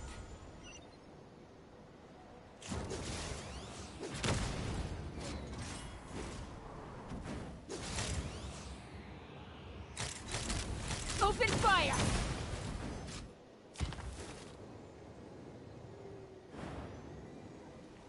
Look! There's a chunk of solid phlogiston right over that spout!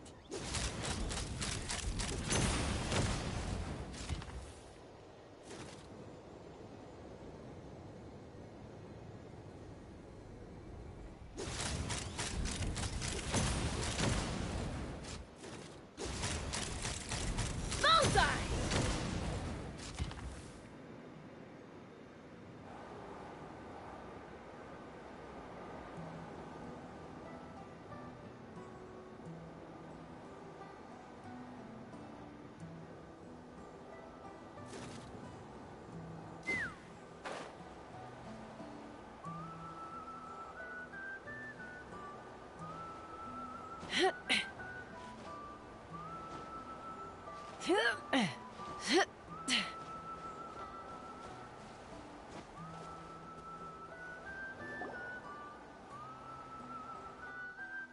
It actually worked! But wait, how are Paimon and the Travelers supposed to get up there? Koya can give you a lift. She's actually been following us this whole time. Wow, Paimon didn't notice at all! Well, probably because she didn't want to get too close to humans. Or maybe just me. But right now, we need her power. Whoa, you didn't even have to summon her!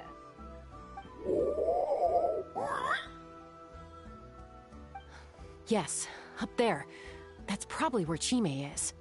All right, let's go have a little talk with this T'Pol.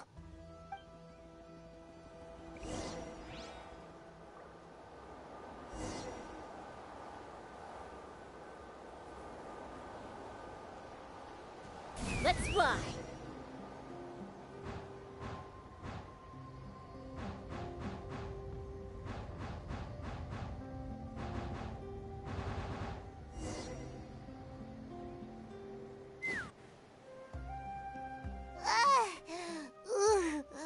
Haven't ever flown that fast before.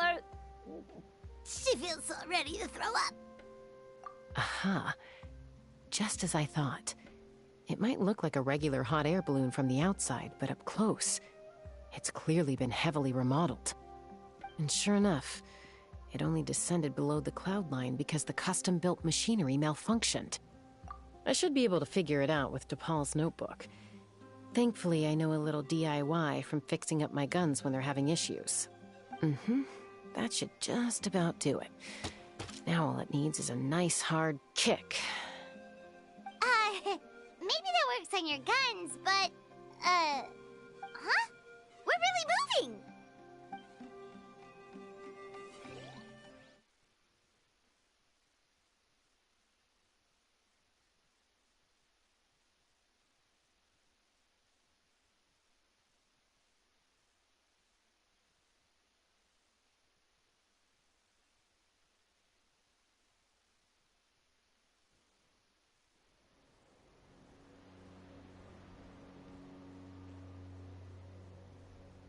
Here it is! The workshop in the sky! Oh, you gotta see it to believe it. Makes you wonder why DePaul even bothers with phlogiston wings when he has tech like this. Well, according to the notebook, the platform beneath us runs on components from the Cinder City. Those can't be mass-produced. Also, I have some doubts about its mobility after seeing how it moved just now. For someone like DePaul who dreams of flying freely, this definitely doesn't cut it. But if he's got that relic, he should be able to make a set of prototype wings for himself, right? Why bother making a whole flying workshop so he can mass-produce them? But this doesn't add up. If he's already achieved the power of flight, then he must have bigger dreams we don't know about. But what? With any luck, we'll find the answers in his workshop.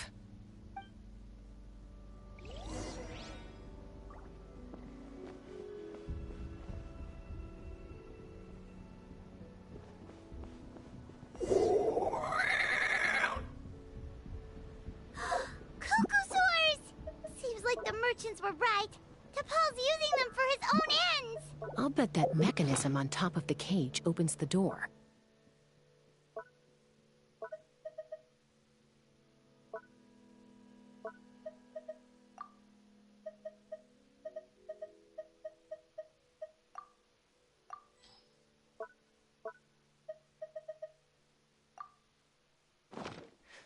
Let me give it a try.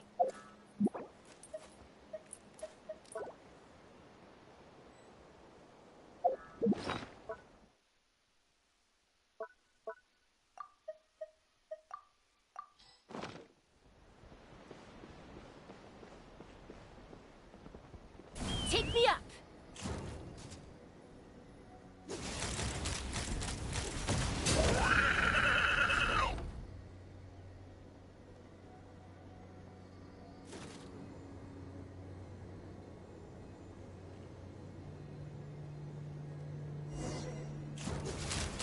Locked on!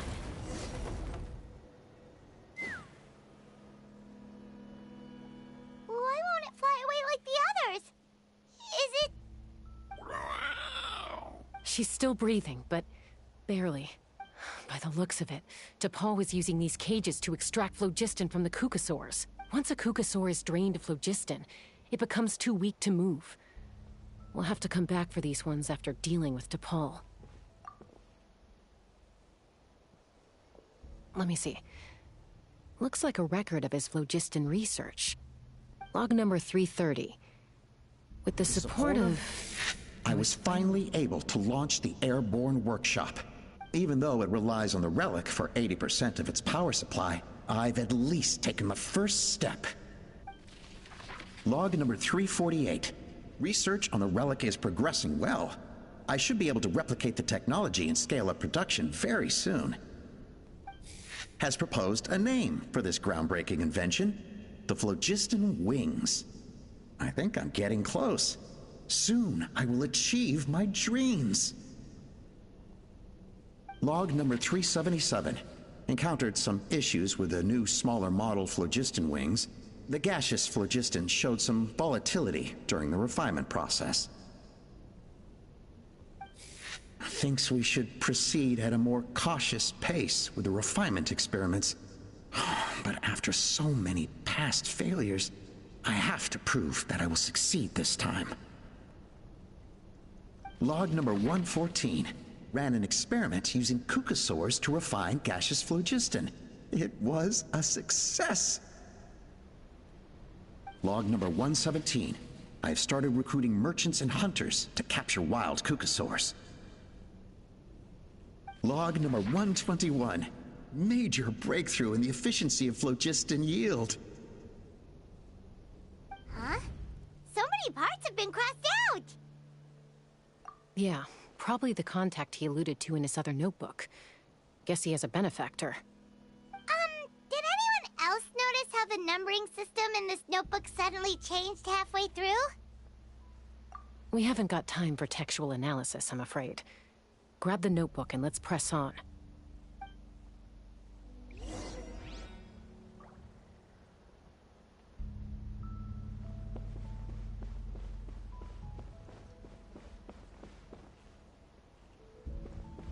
Huh. Never seen one of these before. Looks like this was built with the Cinder City components, too. You're not thinking of giving it a nice hard kick, are you? Locked on!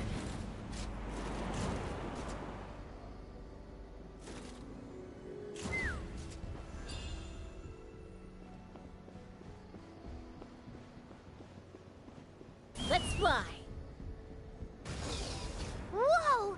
What's that mechanism doing? It's asking for a nice hard kick where it hurts.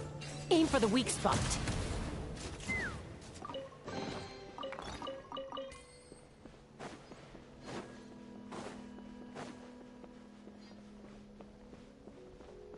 What are they doing here? It's T'Pol's henchman. He must have brought them here using the relic in his prototype wings. Watch out! Locked on! Bullseye! Open fire!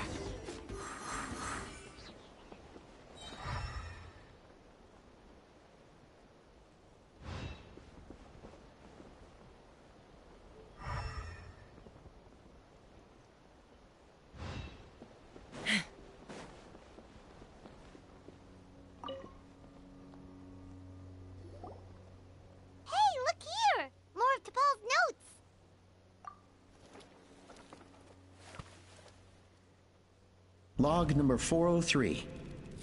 Introduced me to some new comrades who fully support my ideas. I told them that some Saurians are blessed with wings, and some people with natural gifts, while the less fortunate among us can only look on longingly as they seize the skies.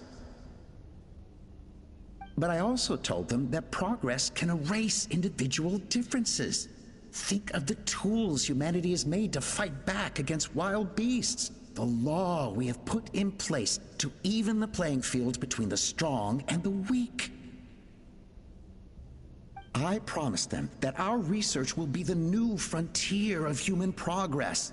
With our phlogiston wings, the power of flight will no longer be for a select few to enjoy. Imagine a world where the skies are for all to share. I only hope that when we finally achieve this goal, we'll be proud of me. Imagine a world where the skies are for all to share. Yes, what a wonderful world that would be. If only it were possible. We could respond faster, and so many tragedies could be prevented. But T'Pol, what about the Saurians you're draining dry of phlogiston? You're not sharing the sky, you're stealing it! Bad move. I won't let you get away with it.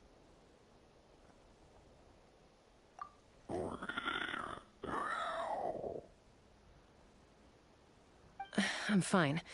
Let's keep moving. I don't think we'll find anything else here.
Let's fly!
Take me up!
I can't believe he captured so many Kukasaurs. But right now, we have to focus on solving this problem at the source.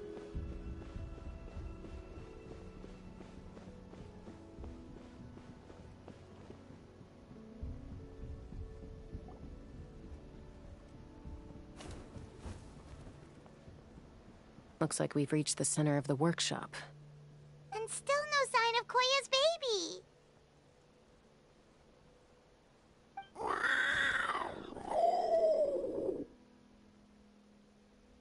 Let's search this area for now. If we still can't find Chime, we'll double back.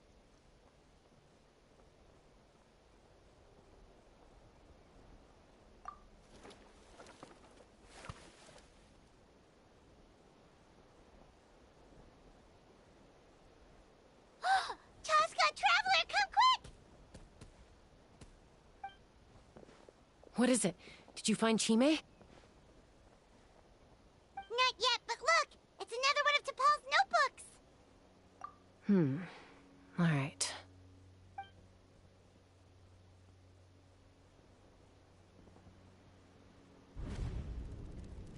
Log number 428. We decided to restart the experiments on phlogiston refinement, but without telling. This is the final obstacle to the success of the Phlogiston Wings project. We cannot fall at the last hurdle. Log number 436.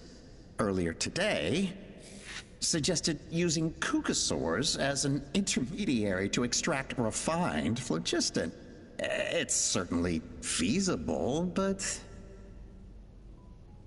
Anyway, as long as our secret experiment succeeds, I'm sure won't bring it up again.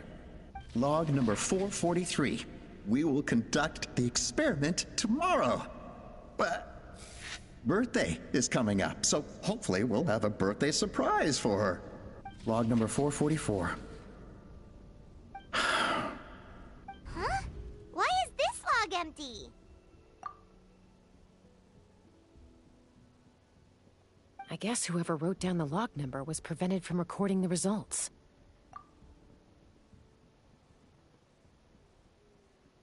Log number 0. We lost many comrades in the accident. Among them are friends, lovers, and children. But we cannot stop now. We will keep their legacy alive and carry their dreams forward. As of today, we are scrapping the artificial refinement method. Instead, we will focus all our efforts on phlogiston extraction from live Kukasaurs. They are arrogant beasts whose existence in the wild serves no one but themselves. Their true worth lies in their sacrifice for the sake of human progress. To facilitate our operations, we will gradually move the airborne workshop closer to the Flower Feather clan, even as we continue to expand it. All this we do to create a world where the skies are for all of humanity to share. All this we do to make T'Pol's dream a reality. Given the way this is written, not to mention the fact that the numbering has started over from 0, it kinda sounds like this is someone new.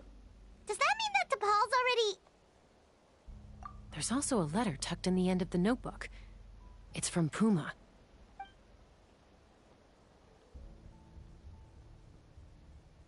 T'Pol, I don't know where you are right now, so I don't know how to reach you. My best bet is to send this letter to the Flower Feather clan. Your father is gravely ill. Oh, I know we've had our differences in the past, but he is still your father. Won't you come and visit him? Please. I know you never liked him and cared even less for me. All you ever yearned for is the sky. And your birth mother. But we'll still be waiting here for you if you do come back. This may be the last chance you'll get to see your father. So Puma's not T'Pol's real mom? Huh. Well, she did say he never called her mom, but I'm gonna assume she was just venting. We know that T'Pol's father passed away quite recently, and this letter looks recent. By contrast, the writing in this notebook is old and faded. It looks like the real reason T'Pol didn't attend his father's funeral is because he'd long since passed away himself. If we ask ourselves why this letter was sent to the Flower Feather clan, why T'Pol always yearned for the sky, and how he got his hands on a relic from the Cinder City, it all points to one answer. That's right. T'Pol was my child. He was born during my days as a wingless wanderer. His birth gave me new hope. I wanted to become the kind of mother who spent her days as a valiant rider, soaring the skies. Not an aimless, wingless nobody. But his father wanted to settle down, to give his child a safe, sheltered life in his tribe. We fought about it constantly, until the love we once had for each other was gone. He started a new family, with another traveler who was also looking to return home. And I went back to the Flower Feather clan, alone. Alba? I had no idea that despite being raised among the children of echoes, my child still harbored dreams of the skies. Can you imagine, Chasca? The joy and surprise I felt when he showed up at my door, asking to join the flying trials. Or how proud I was when he said he wanted to prove his own worth, rather than relying on my position as elder. And then the anguish that overcame me when he was rejected by the Cucusaurs and became wingless, just as I had after my injury. You've got a lot of nerve showing your face here. Don't take this the wrong way, Chasca. I'm not here for a fight. I just want to talk. Isn't that your preferred way to resolve things? I trust you've learned of Tepal's wish on your way here. A world where the skies are for all of humanity to share. If only his dream can be realized, no one will ever have to lose their wings again. Our aerial prowess will be greater than ever before. War will never again come at such a great cost. The loss of Koichi is a tragedy that need never be repeated. So tell me, Chasca, do you really wish to see the phlogiston wings forever grounded and gathering dust? Nothing you've said excuses all the conflict you've caused. You mean the argument back at the tribe? It was a necessary measure. Sometimes this is the only way to accelerate the pace of progress. Is a mother harming her children when she coaxes them into swallowing a bitter pill? Of course not. It is a brief moment of suffering for the greater good, and the child would come to understand this in due course. The phlogiston wings are that bitter pill. We will never progress as a tribe if we cling to the scraps the Cucusaurs offer us. Once the people have embraced the phlogiston wings, they will never look back. Even if they learn how the refined phlogiston is sourced. They will convince themselves that the sacrifice of a few Cucusaurs is a small price to pay for our dominion over the skies. But this I had not anticipated.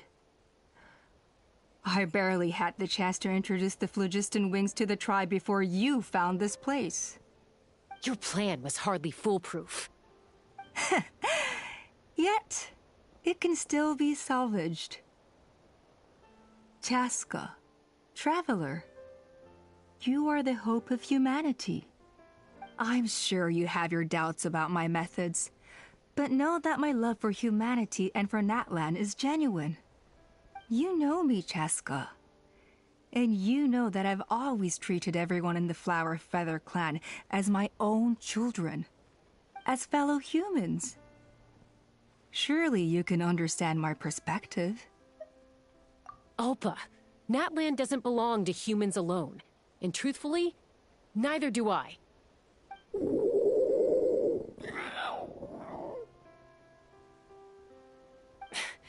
How many times has the Abyss invaded Natlan now? And yet despite how much stronger it is than us, Natlan still stands as a nation of humans and Saurians. Peace imposed by force will crumble in a matter of days, because social bonds are what hold a civilization together. Weren't you the one that taught me that? And yet you would break the bond we share with our Saurian companions to take more power for ourselves? That's as stupid as hacking your own arm off to use it as a club. They are wild beasts, driven purely by instinct. How could they possibly understand human social bonds? How did someone like her ever become a writer? Ha! You overestimate them. They bow to the strong and shun the weak. That's all there is to it. They never gave Tepal a second glance when he was at his lowest, nor me when I returned injured from the Cinder City. It's all about survival of the fittest for them. Plain and simple. They obeyed me once I proved myself stronger than them, but the moment it serves them better, they'll abandon me in a heartbeat. You're wrong, Alpa. They only reject the wingless because they don't want to fly anyone to their death. Chasca, I will promise you this.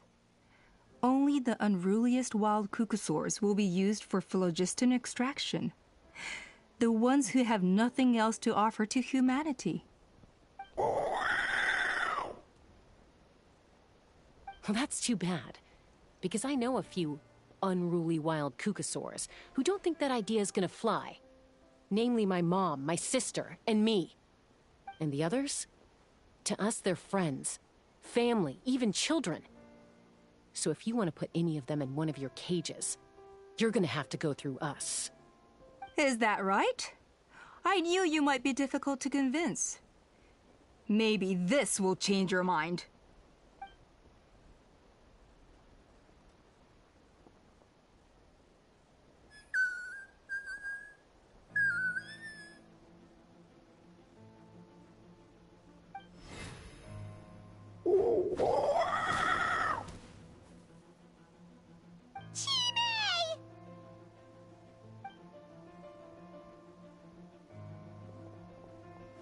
Opa! Careful!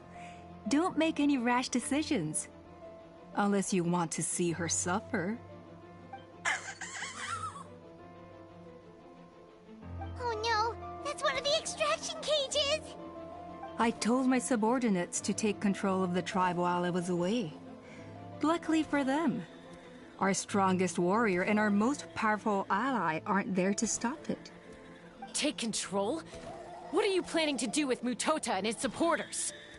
Merely accelerate their inevitable downfall. They cannot stand in the way of progress forever. It is not the move I wish to make, but I'm afraid you and your friends force my hand. And since you insist on imposing me too, I have no choice but to keep you here until the dust has settled. So that's what you meant by I just want to talk. You never intended to negotiate. You just wanted to stall us. No, Chasca. I genuinely hoped I could win you over. You are the strongest warriors we have. Put down your weapons, and I promise you that no harm will come to this young Saurian. I just need you to stay here for the next couple of weeks or so, while my people consolidate their power. Then, I will give her back to you, and you'll be free to leave.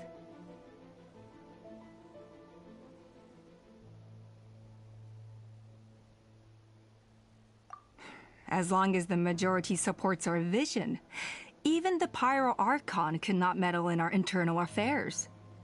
Your vision is deranged, and the Flower Feather Clan will never support it. You sure about that? Then wait here and see. Time will tell. What do we do? Even if the whole tribe fights back, Mutota's in grave danger!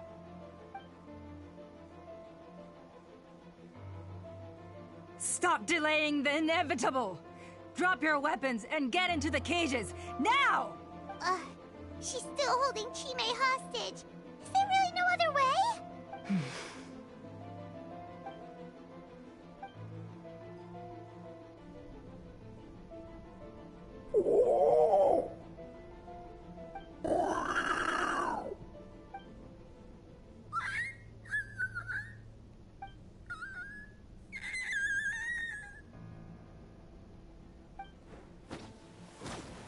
Koya? Huh? What are you yapping about? Stand down. Drop your weapons, now! This instant! Ah! Ah! No! The relic!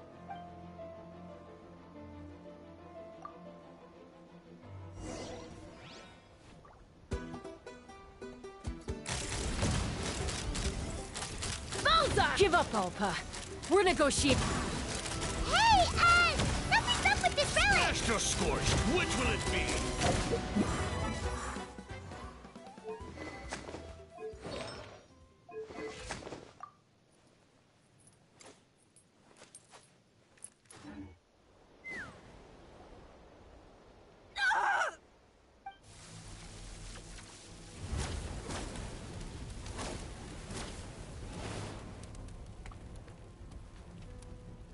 No!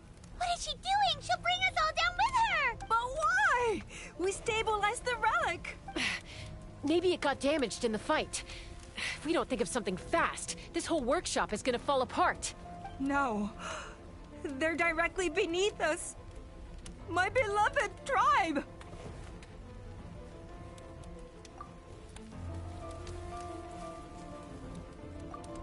Okay. It's too powerful. This ain't a toy like last time. I don't think I can just throw it aside. But we need to get it far away before it explodes. Koya, remember when we were kids? Come on, let's take this thing high up into the sky. Don't worry, I know I can get rid of it before it explodes. We're talking some surface wounds at most. All I need is for you to catch me at the end. Just like old times.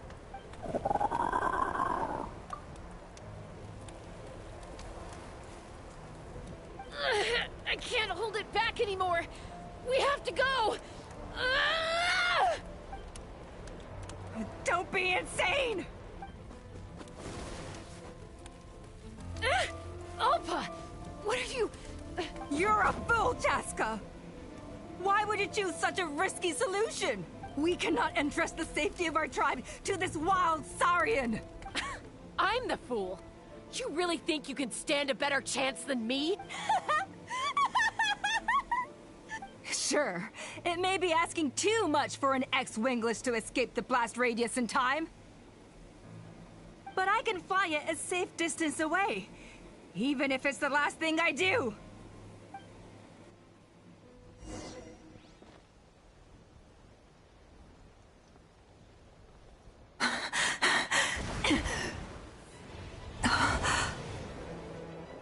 Here, this should be high enough to save the clan.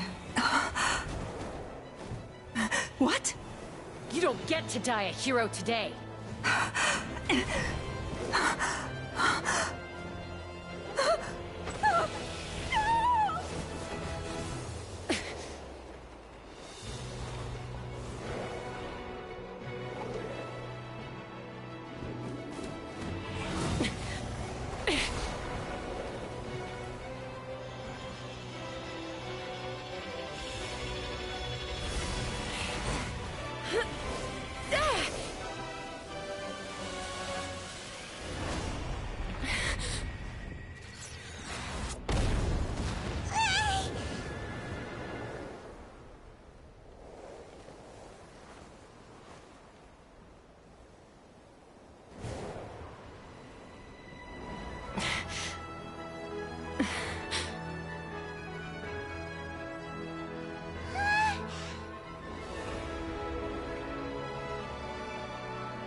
Koya, are you hurt?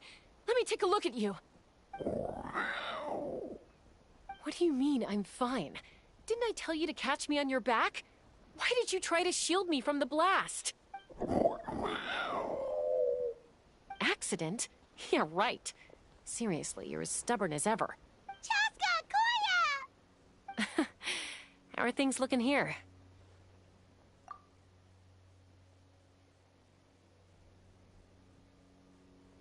I think that's putting it mildly. I owe you one. Again.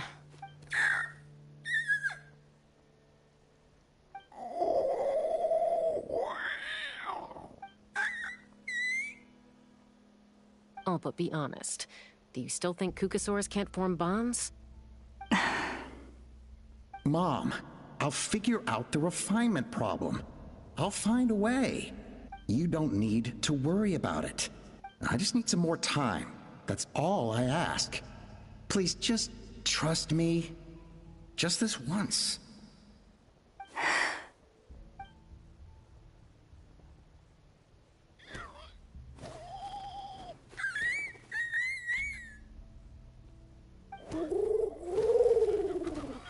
The Flower Feather Clan yield to the strong.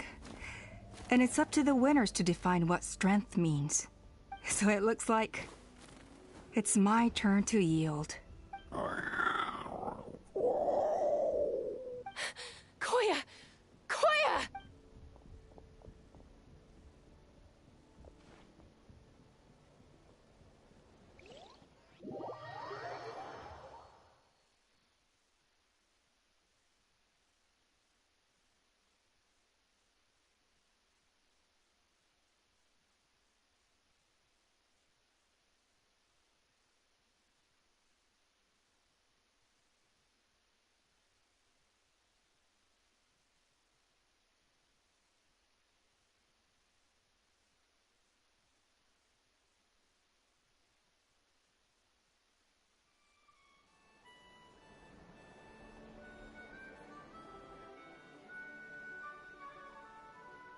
So, you're absolutely sure it's not because of the explosion?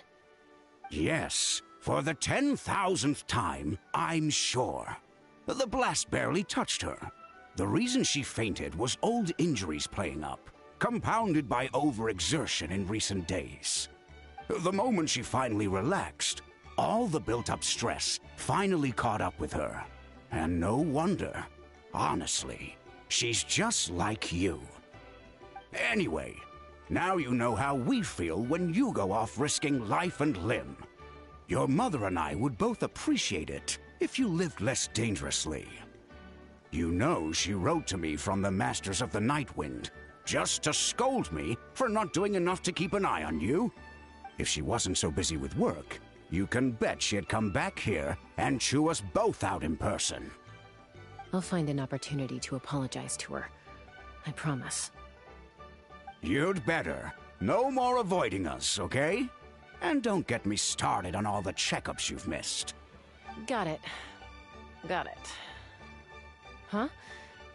Koya, you're awake. I'll go let everyone know.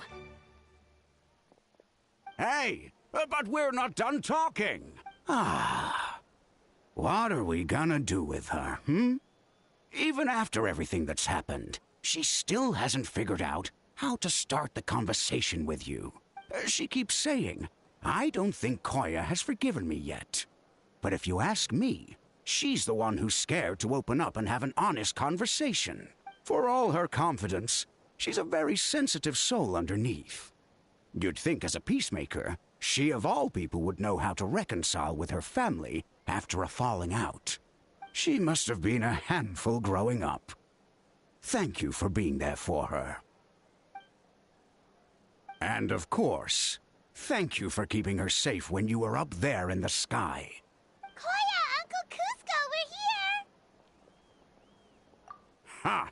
I was just telling her that she's not to go chasing danger with Chasca ever again. Cusco, I understand how you must feel. But it's all thanks to Koya and Chasca's efforts that the airborne workshop didn't come crashing down on our heads. Oh, Paimon almost forgot to ask. They didn't hurt you while we were gone, did they? Thankfully, when her co-conspirators tried to arrest me, I was out coaching Koyer and Junan. The two of them were a huge help. They took care of things while I went around rallying the resistance. So, in the end, Alpa's would-be revolt didn't really get off the ground. And as it turns out, not all of the wingless want to see our dear Saurian friends replaced with phlogiston-powered gizmos. I'm so sorry you got mixed up in this, by the way. We should have caught on to Alpa's scheme sooner. We could have saved so many Kukasaurs from getting hurt. Most of the airborne workshop has now been dismantled. We've just left one small, harmless part intact, and repurposed it as a jail for Alpa and her cronies. Let's see how they like being locked up in a sky prison! So, it looks like there's just one last conflict left to resolve. Peacemaker, you're up. I said I had to wait until things had blown over, didn't I? And now they have. But I still have no idea what to say. Koya, I just want to say, I'm sorry for how things went down back then.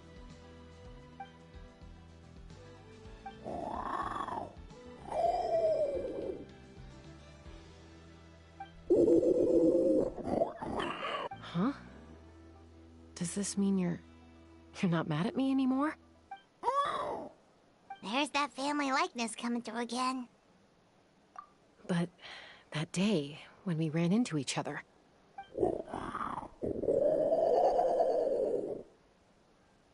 Huh? So then, when did you finally make your peace with it?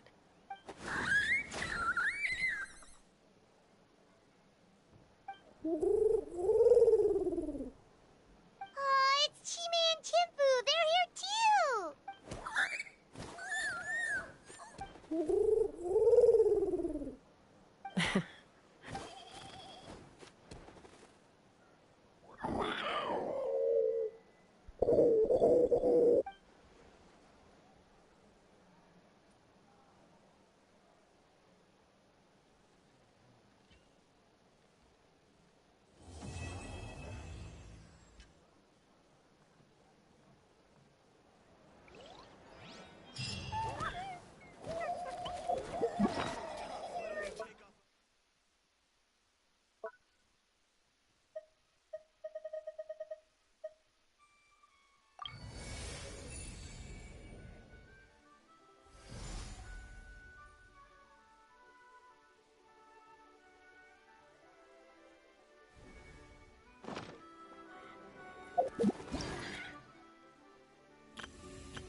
Be prepared and stay safe.